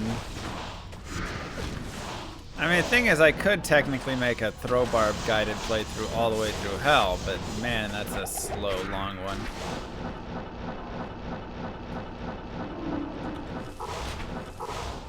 So maybe we'll just do it through normal and then switch to sing. But it also would depend how long it takes to get to 30. I'll have to look into it a little bit. I didn't really do Holy Grail LK farming. Most of it I just did here, just along the way.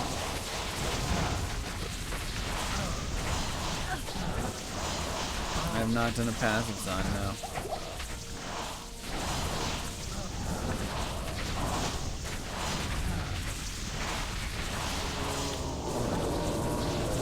Peasant's Crown, poor man Shaco.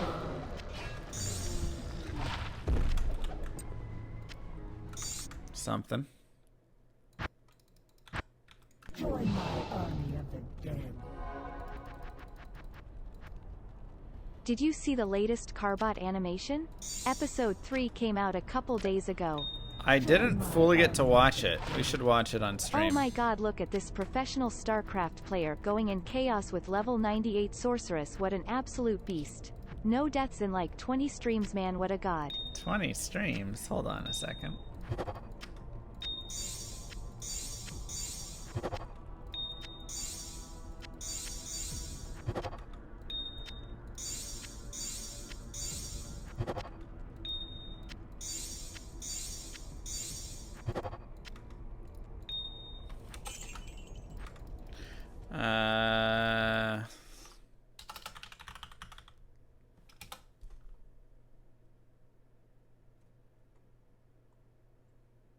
Diablos.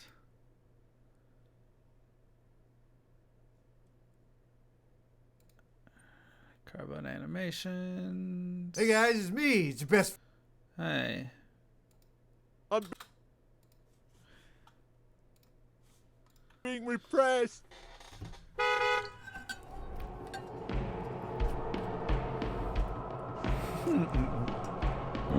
Blood Raven. Join my army of the dead.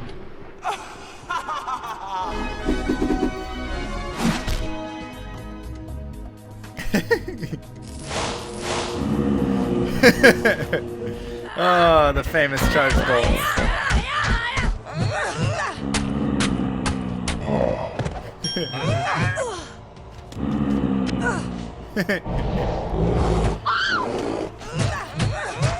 Yep, there you go. Loot Ninja.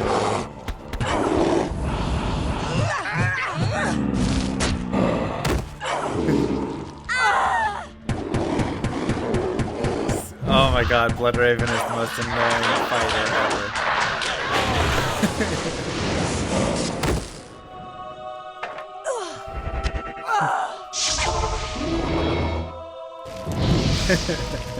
My best warriors at your disposal. I'll put that to good use. So it begins. Buddy. Hey guys, it's me. It's your best friend.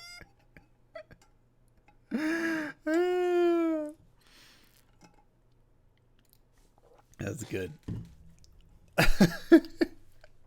So it begins.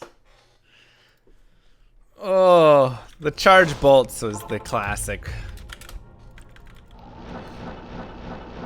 Sometimes you do feel like they're just dancing on you.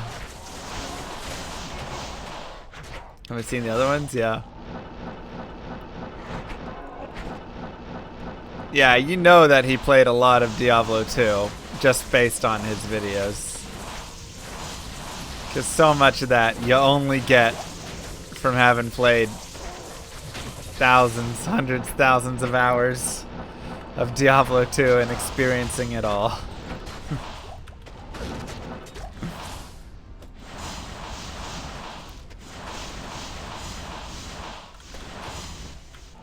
The Bale Runs one cracks me up. I died on the Bale running one when the door he had to sit and wait for the door, and then he was like, excuse me, just can keys right through here. So many times waiting at that door for it to load, and it's just not loading.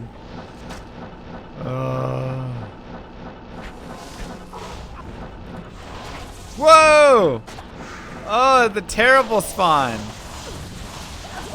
God, I hate it when that happens. Every now and then you get this crazy spawn all the way down there.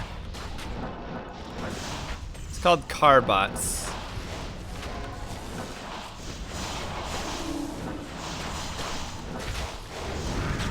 He's been doing that stuff for years. He started doing it for StarCraft, and then I think Blizzard just like ended up hiring him, or at least using him, paying him for a lot of the stuff that he's done. And he just does it for like all the Blizzard content.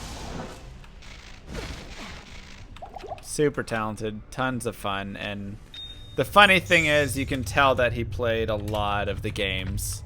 Diablo 1, same thing. There's so many references in the Diablo 1. It just, all of that series cracks me up.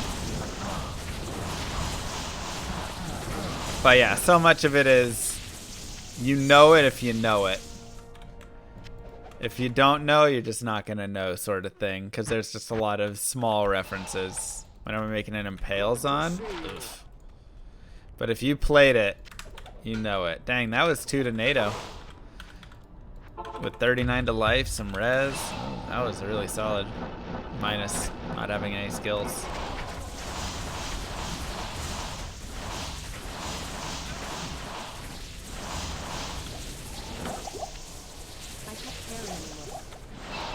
Bye, PB.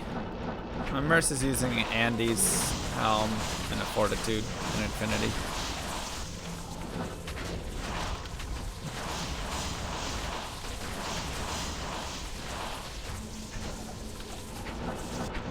Or IK.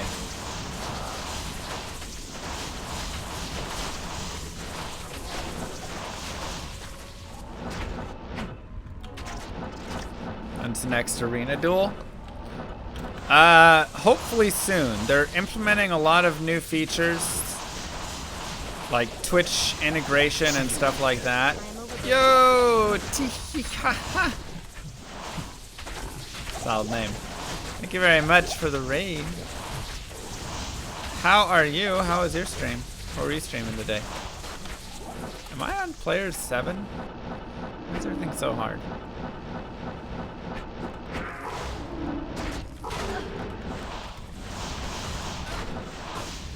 No, you did not, Sim.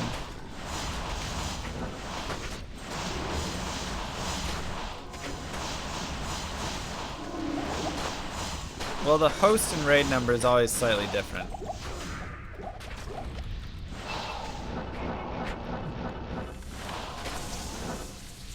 Ah, nice. You gonna play on the pod reset?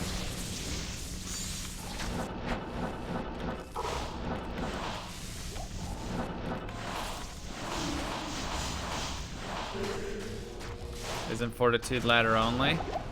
This allows ladder rune words on Pluggy.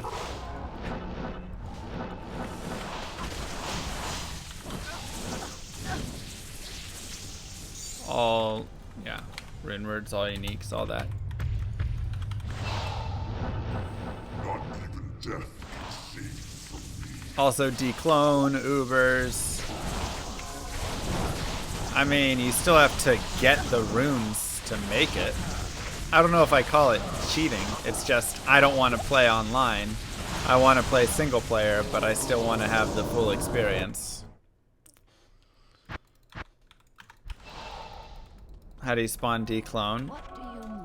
You can either set it, you can choose how you want to set it. So you can set it for selling SOJs, you can have it auto sell SOJs, you can have it sell as if it was like you were on a server, and so you just like wait a long time and see if he gets there, you know, all that sort of stuff.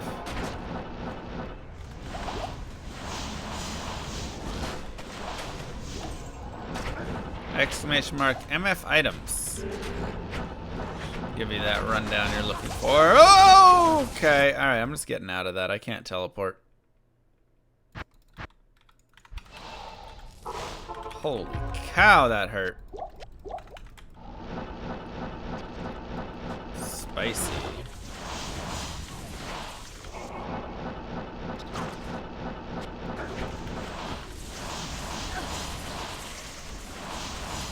So they set up, like I said, you can set it up with however you want. If you want one SOJ to spawn them, if you want multiple, whatever you want.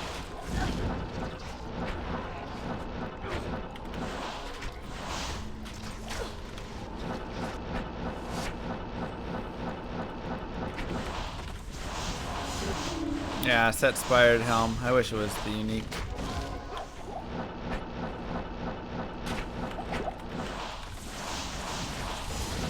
Blue Dwarf Flash random match tomorrow. Ooh, that's sweet. What time tomorrow? US time. Because I'm sure it's like some central time.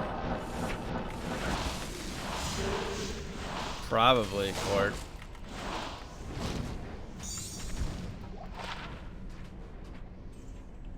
Not bad at all. Just needs more. More strength, more hit recovery.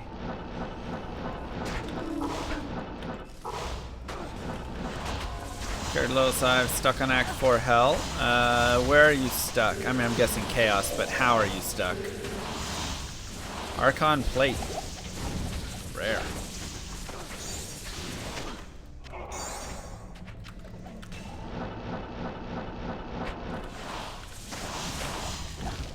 I'm like so pumped to watch Flash play as random and like see how Bisu's gonna react to it.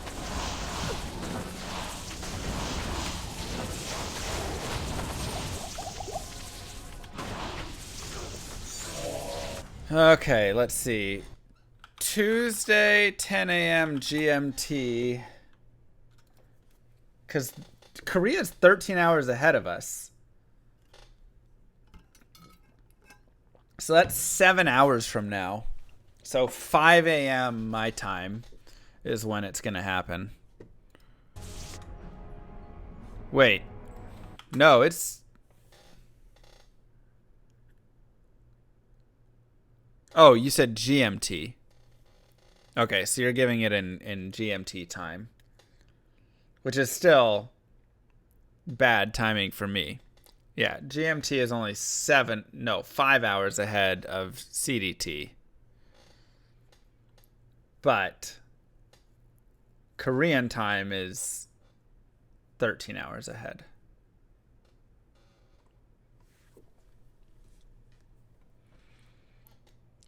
Because I was just over there in Korea and I had to work still. And so I was working from like 7 p.m. to like 3 a.m. but from the future. I'd work the next day. It was weird. You don't do enough damage at all. I play Frozen Orb, Nova Strike. And are you max Frozen Orb, max Cold Mastery?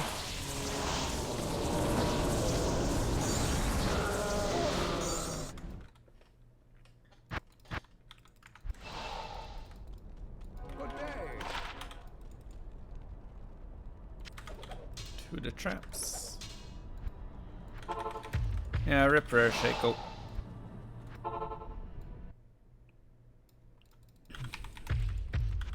That's right, Babber.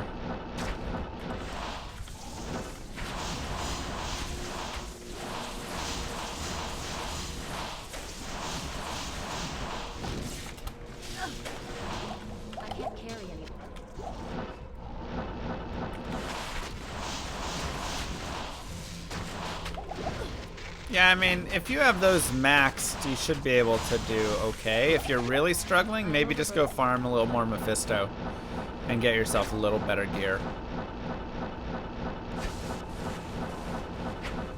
Get a few more plus to skills, things like that. And then, you know, I mean, Chaos is still very difficult. If you watch my guided playthrough for the Hell Sorceress, you might find some usefulness there of how I go through Act 4.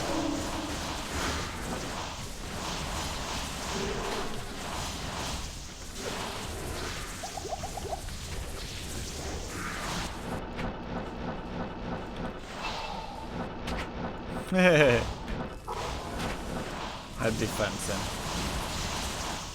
Is my plugin install video still up to date? I mean, it still works, yeah, but there's probably slightly easier ways now and stuff. But I know it still works. People still use it.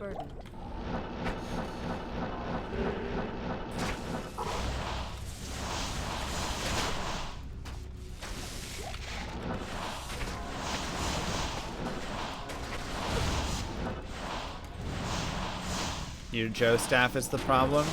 I mean, Razor Switch is still a very solid item, but yeah, you know, there's definitely, at that point, like, if you can get yourself something a little nicer, you can definitely have a better time for sure. And if you're using items like Razor Switch, I'm guessing some of your other items are also a little weak, and that's going to cause you some issues as well. I am overburdened.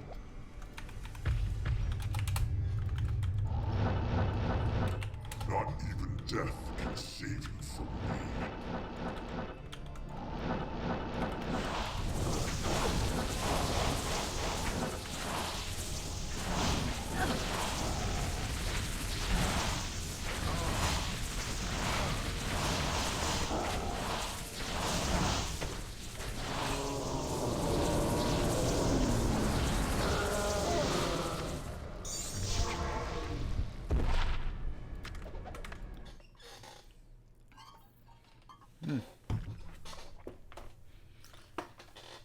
How you're disappointed with how short Act 4 was?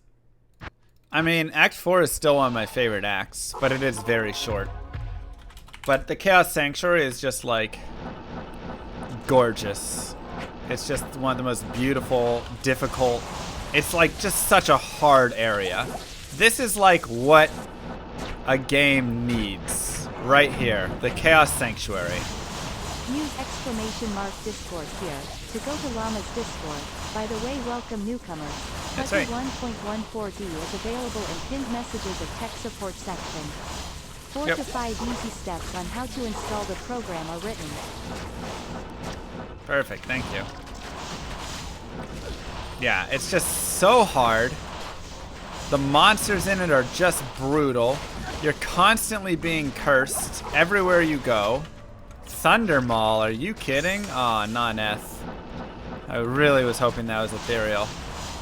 Alright, well, we found our first cool find of the day. We'll see which one it is. But, like, Oblivion Knights are brutal. Pit Lords can be brutal. The mana burning from Stormcasters. All of the cursing. Like, and then you have to go and pop the seals, and each seal is difficult in its own way. You have your extra fast group and infector that are just chase you down and just burn you so fast. You have the stupid Oblivion Knight to Sace, and he's always got his immunities and just brutal and awful. And then the easiest boss, Grand Vizier, can still be difficult, but at least is a little bit weaker. But still plenty difficult in his own right. So like, and then after popping all the seals, you finally get to play with Diablo, and I don't know, it's just a gorgeous Oh yeah, we're out of space. Gorgeous, gorgeous game.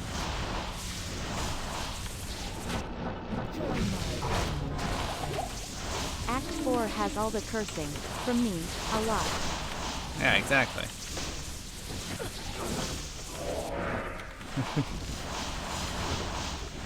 So, yes, it's short, but God, is it beautiful.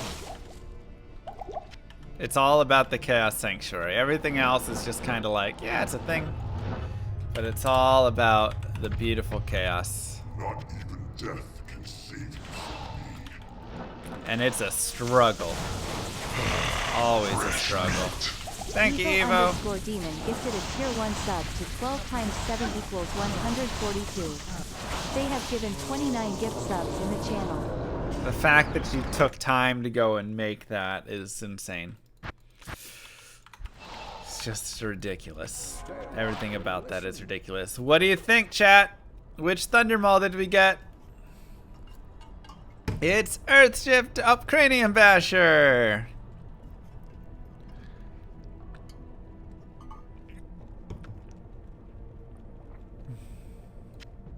Nice. Uh-huh.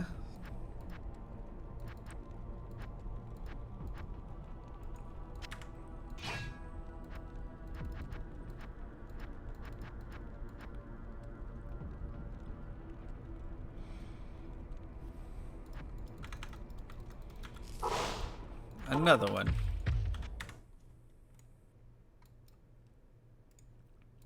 Add it to the list. So another really rare find right there. Brutal.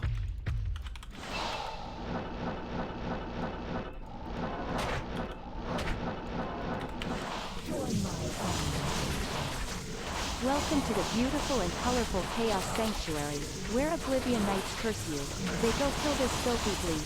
Casual of a bleep player, what a bleep bleep bleep guy. Bleep this streamer bleep. Again, Right. Welcome to Chaos Sanctuary Kappa. Exactly.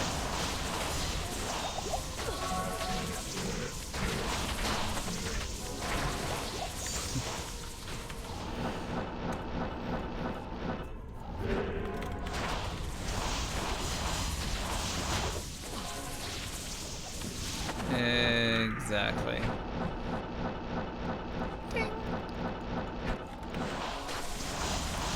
So yeah, with arena and dueling and stuff, here is my future vision for it. A little bit. I'm hoping that we can get a llama army set up there, and then I can host like events on the platform, and then you guys will be a part of like Llama's army, and we can do like, you know, inner guild. We'll make like a guild team, whatever it is.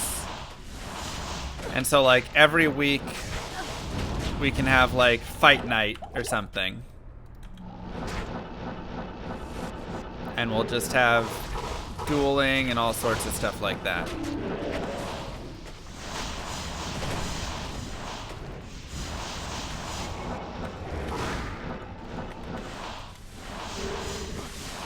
So I think that would be a really fun addition to it all. Not even death can save I want to be on Camel's team. Well, maybe Camel can run Camel's crappers or something. I don't know. I'm just spitballing names off the top of my head.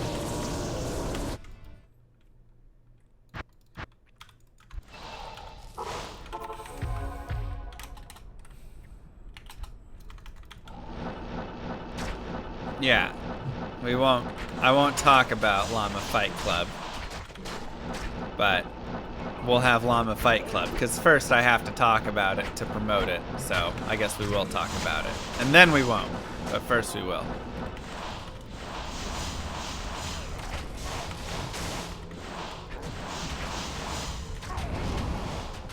We can put a little bounty on Llama's head if you're able to beat Llama.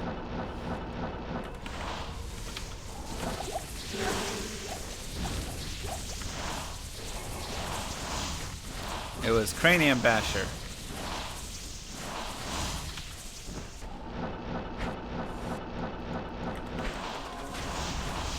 But yeah, I think that would be a ton of fun. I don't know what night would be fight night, but I'd love to get on a schedule with it of sorts. Experience Shrine, remind me at Diablo. So we could do like, you know, Mondays is Diablo, is Magic Find Monday. Tuesday is Tuesday, Wednesday are like speedrun. Thursday is like hell speedrun. Ah, that'd be great on a speedrun right there. Speaking of speedrunning. And then Friday night fight nights or something. But Fridays are usually my day off. So maybe it'd be better to do like Tuesday fight night. Or we all just fight on Sunday. Experience Shrine, thank you. Not even death can save you from me.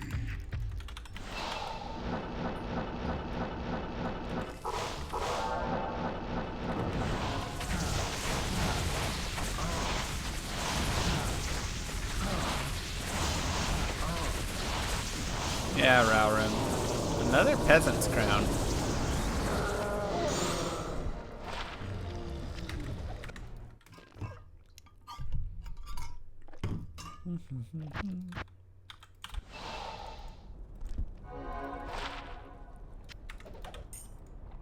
Can subs call me Alex? I mean, anybody can really call me Alex if they want. I don't care.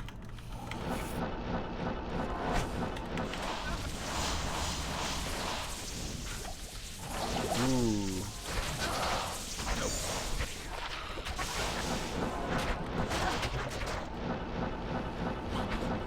It's my name, so like, why not?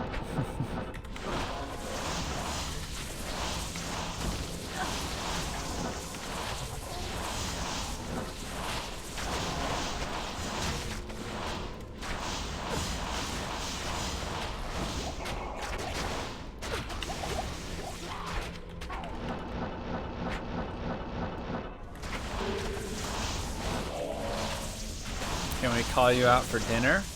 Are we going to Chipotle?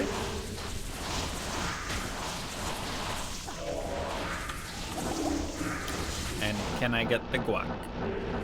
That poison damage.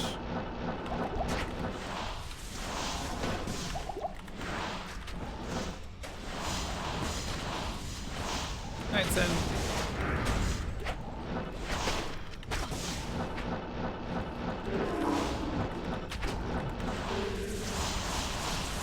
For Alex or Alexander? Probably Alex. I mean, I've never really gone by Alexander.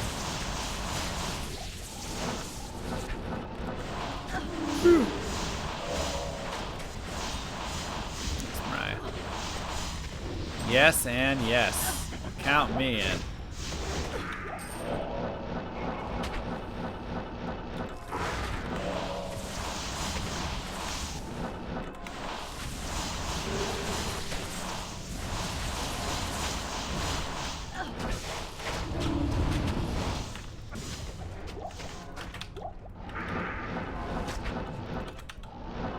Botez calls him A-Rod?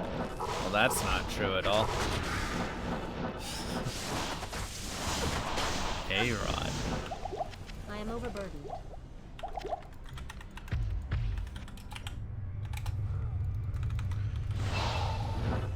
Not even death can save you. No Chipotle in Brazil? I'm sorry. She does call me a paint watcher.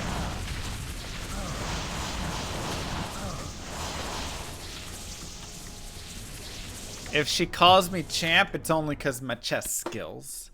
That's all.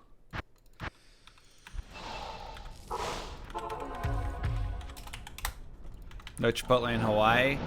Yeah, but Hawaii's got a lot of like super delicious things. Where do you live in Hawaii? What island?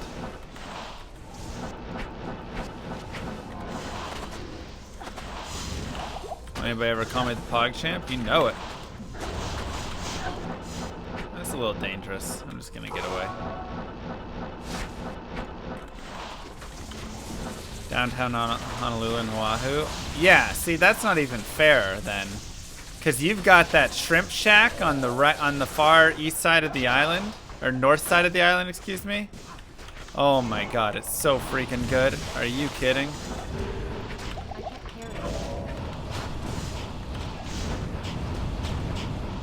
That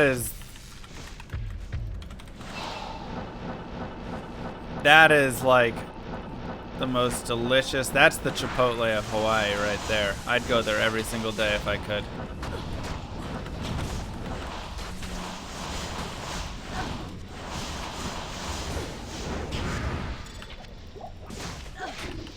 Plus you guys have delicious acai bowls.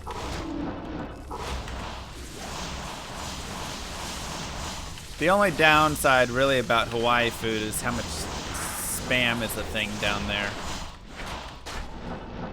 Nobody wants spam.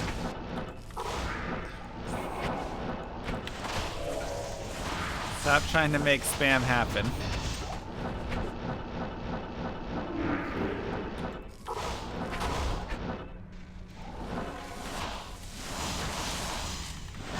Spam is not so good. It's gross.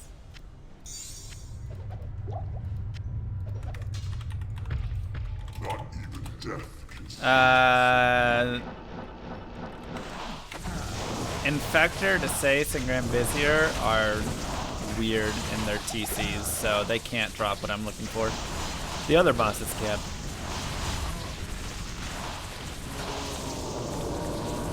Not those two. Nothing is ethereal, man. This is so sad. Isn't everything extra expensive in Hawaii? I mean, yeah, it's got a little bit higher cost of living for sure. I didn't feel like it was crazy though, you know.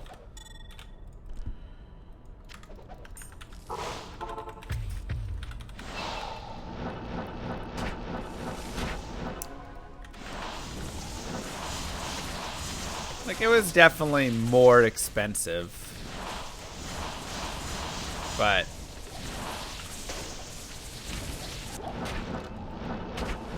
overall, I found it to be pretty reasonable.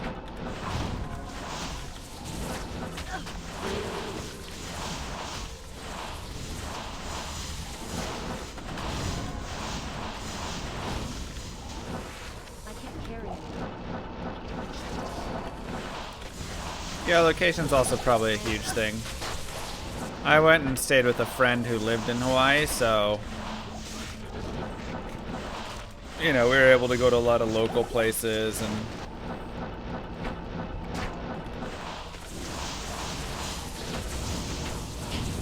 stuff like that.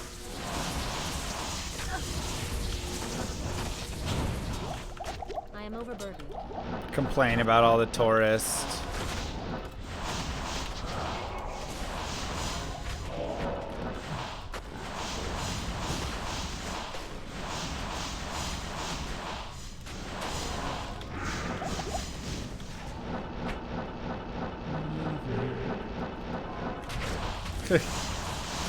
Gross, UID. Oh, another experience shrine.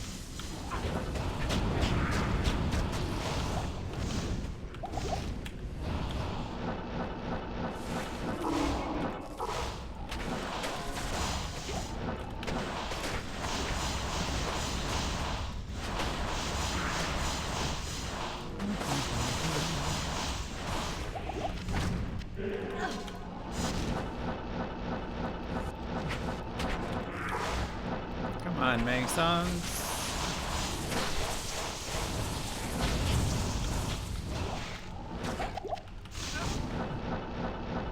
How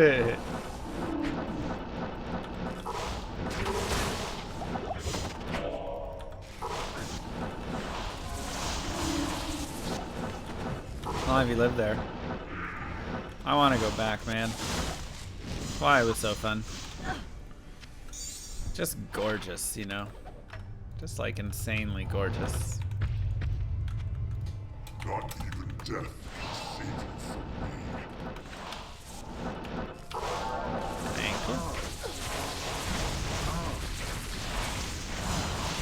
Yeah, I've made and played FCR, 200 FCR characters before. Feel that way about Alaska? Yeah, I mean, I've been to Alaska probably like 6 or 7 times now. Also really, really pretty. I mean, Alaska is just its own world, man. It is everybody there, and it is like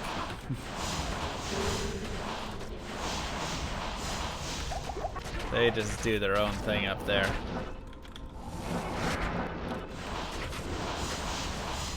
Just served 3 years, stationed at the Air Force. Nice. Girlfriend's making you stay? You sound unhappy about that.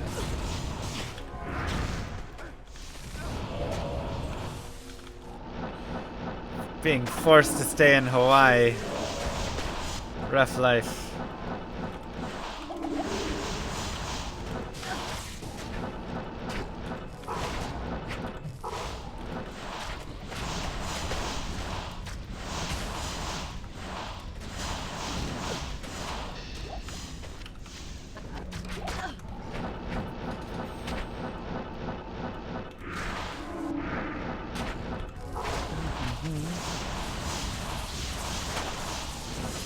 But there is no Chipotle in Hawaii. This is true. This is true.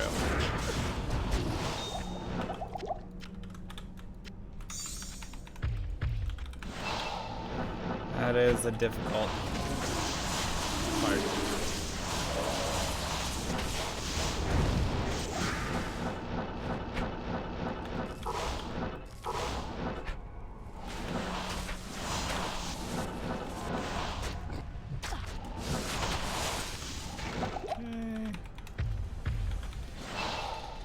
At hell, I have 75 resistance in all elements, and I have 2 sockets filled for helmet. What rune would you put in it? I mean, what do you need? Burr runes are always decent for damage reduction. We can open a Chipotle in Hawaii. That's not a bad idea. Nothing says Hawaii like going to Chipotle.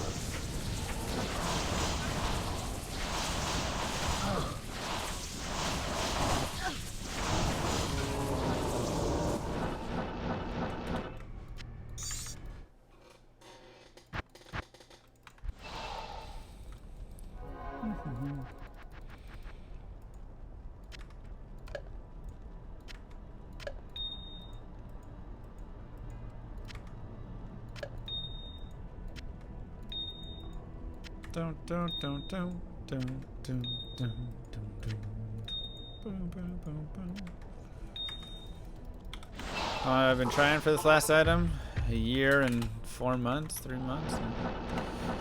It's been a while.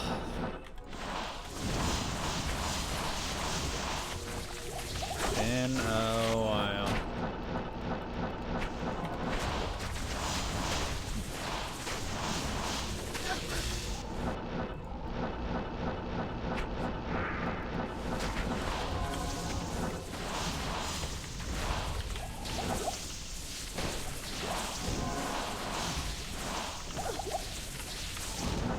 Time for Pindle. Oh, I mean, we've been slamming Pindle too. We've been doing them all. No matter where we go, it just doesn't drop.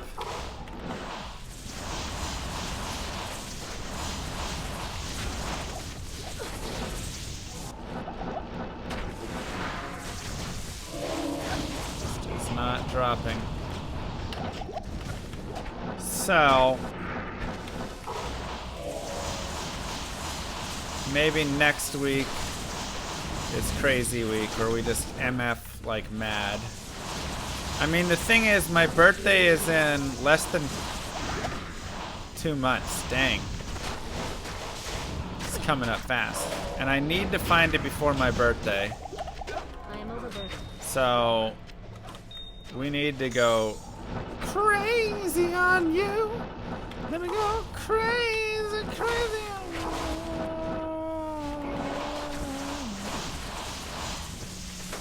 you. Yeah, so we'll do 12-hour Pindle stream or whatever stuff. We can do just like massive MFing. Every hour switch areas. Fresh meat. Yo, Zaz, thank you for those 5 gifted subs, my friend. I do appreciate that. Mwah. MVS on your birthday? Let's see, when is my birthday? The 26th? Wow, that is Saturday. It would either be the 19th or the 26th would be MVS.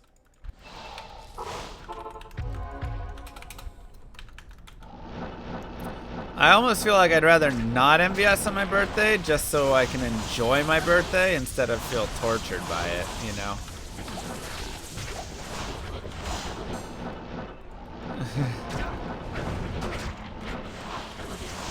So maybe we do MVS on the 19th. Then we have like a nice, fun birthday stream. 4 or 5 hours. Then I go out, grab dinner with mom and dad or something. Relax. Ow. A gift for you. Good luck with Mom songs. Thank you. I am overburdened. But we can enjoy your birthday. Didn't you even think about chat? I'm so selfish. Dinner with fake girlfriend? Hey, she's real to me, dang it.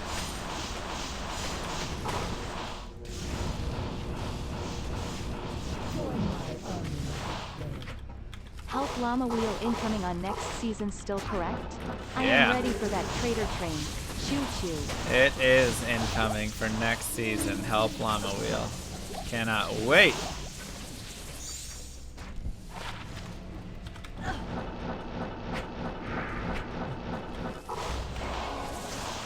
I went 0 and 7, chat. At this point, whether you're okay with the Help Llama Wheel or not, it's happening. 0 and 7.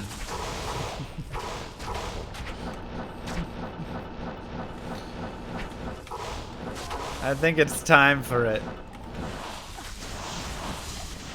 And it'll just be the feature of the season, and then if it, you know, doesn't do well or it's too good, we can remove it or adjust it, or... Next season will be man versus chat. Man versus stream versus chat. That's right.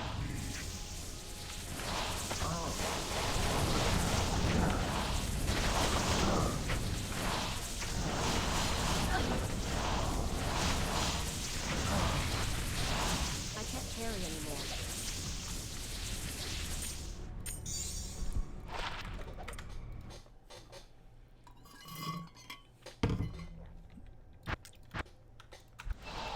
What will the help wheel have? I mean, you know, get some gold, things like that. Maybe use a helpful charm for a few minutes.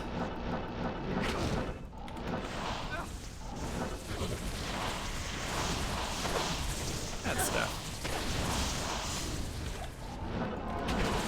I need monsters.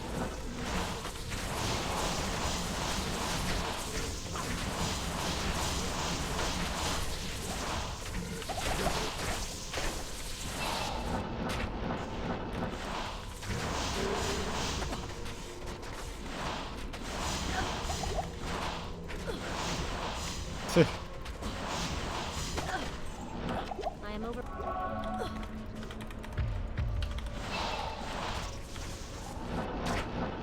So yeah, I will reevaluate to try and balance it out and figure something out. Remove shame cap.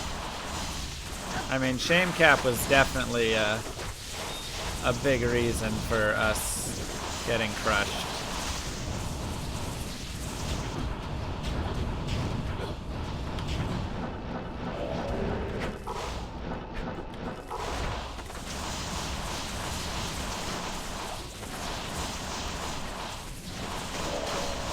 You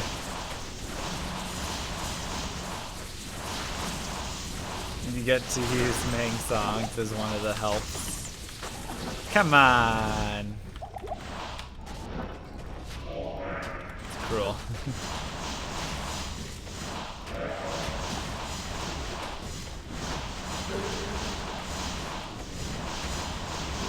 Oh, MVS is so much harder than anything.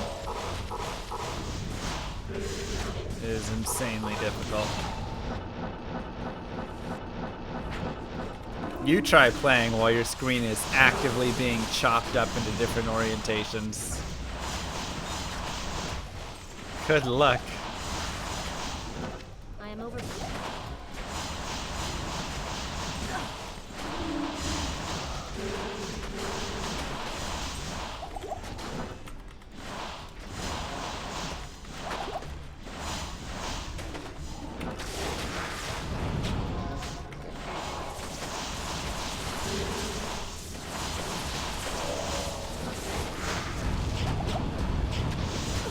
Oh, hello.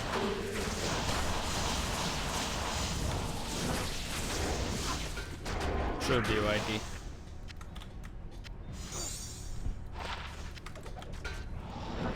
I am overburdened.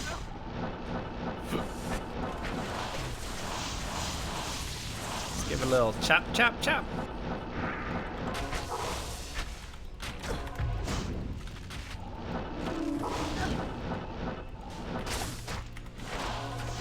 Okay. Come on. Let's get ourselves a tick and I then can't carry anymore. play a couple chess games and call it a night. Not even death can save you from me. Tired Monday. I actually have to do a little work still. Unfortunately. 40 to life. Hey. Do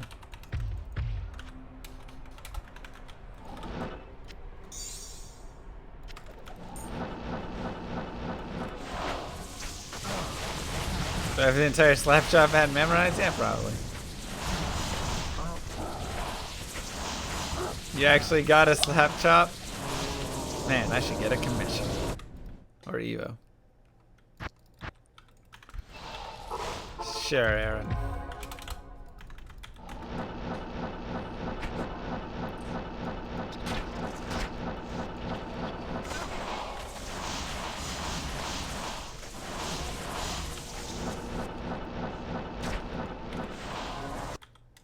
You're gonna love my nuts.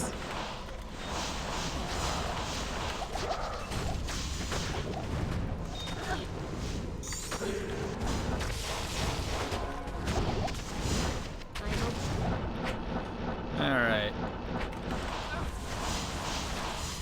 Get in there. Mang songs. I can't carry anymore. Give us a cookie.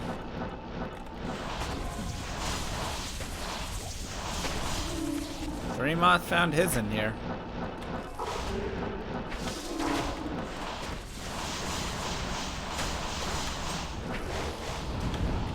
But yeah, we're gonna have a crazy MF week. Looking for this thing.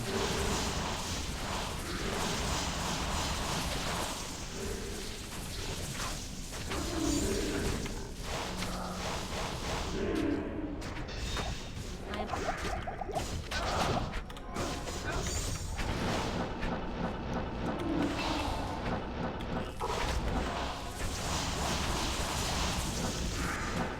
Boy, okay.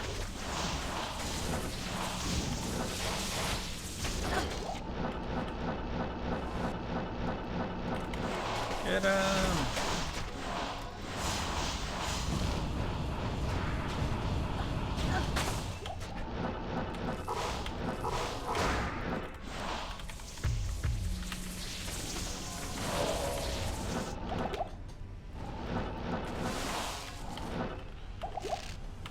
I can't carry anymore. All right, chat. You ready to tick? The year is 2099. Mr. Llama is weak. He is dying. No one is there save a single nurse. He beckons her closer. He whispers a mysterious phrase into her ear. Mang Song. The machines release a steady tone. He is gone. What is Mang Song? What does it mean? Perhaps a loved one? The one that got away? The one that got away. Thank you, Fleckham. We got a tick. Tiny little thing, ain't it?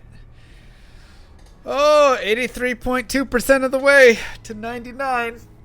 God, what a grind. A gift for you. Keep up the good work.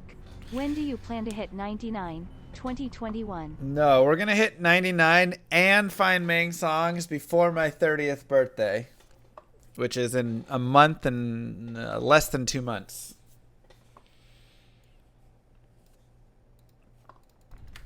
Less than 2 months. I cannot wait. It's gonna be ballin' time, man. We're gonna have fun. We're gonna have a good time.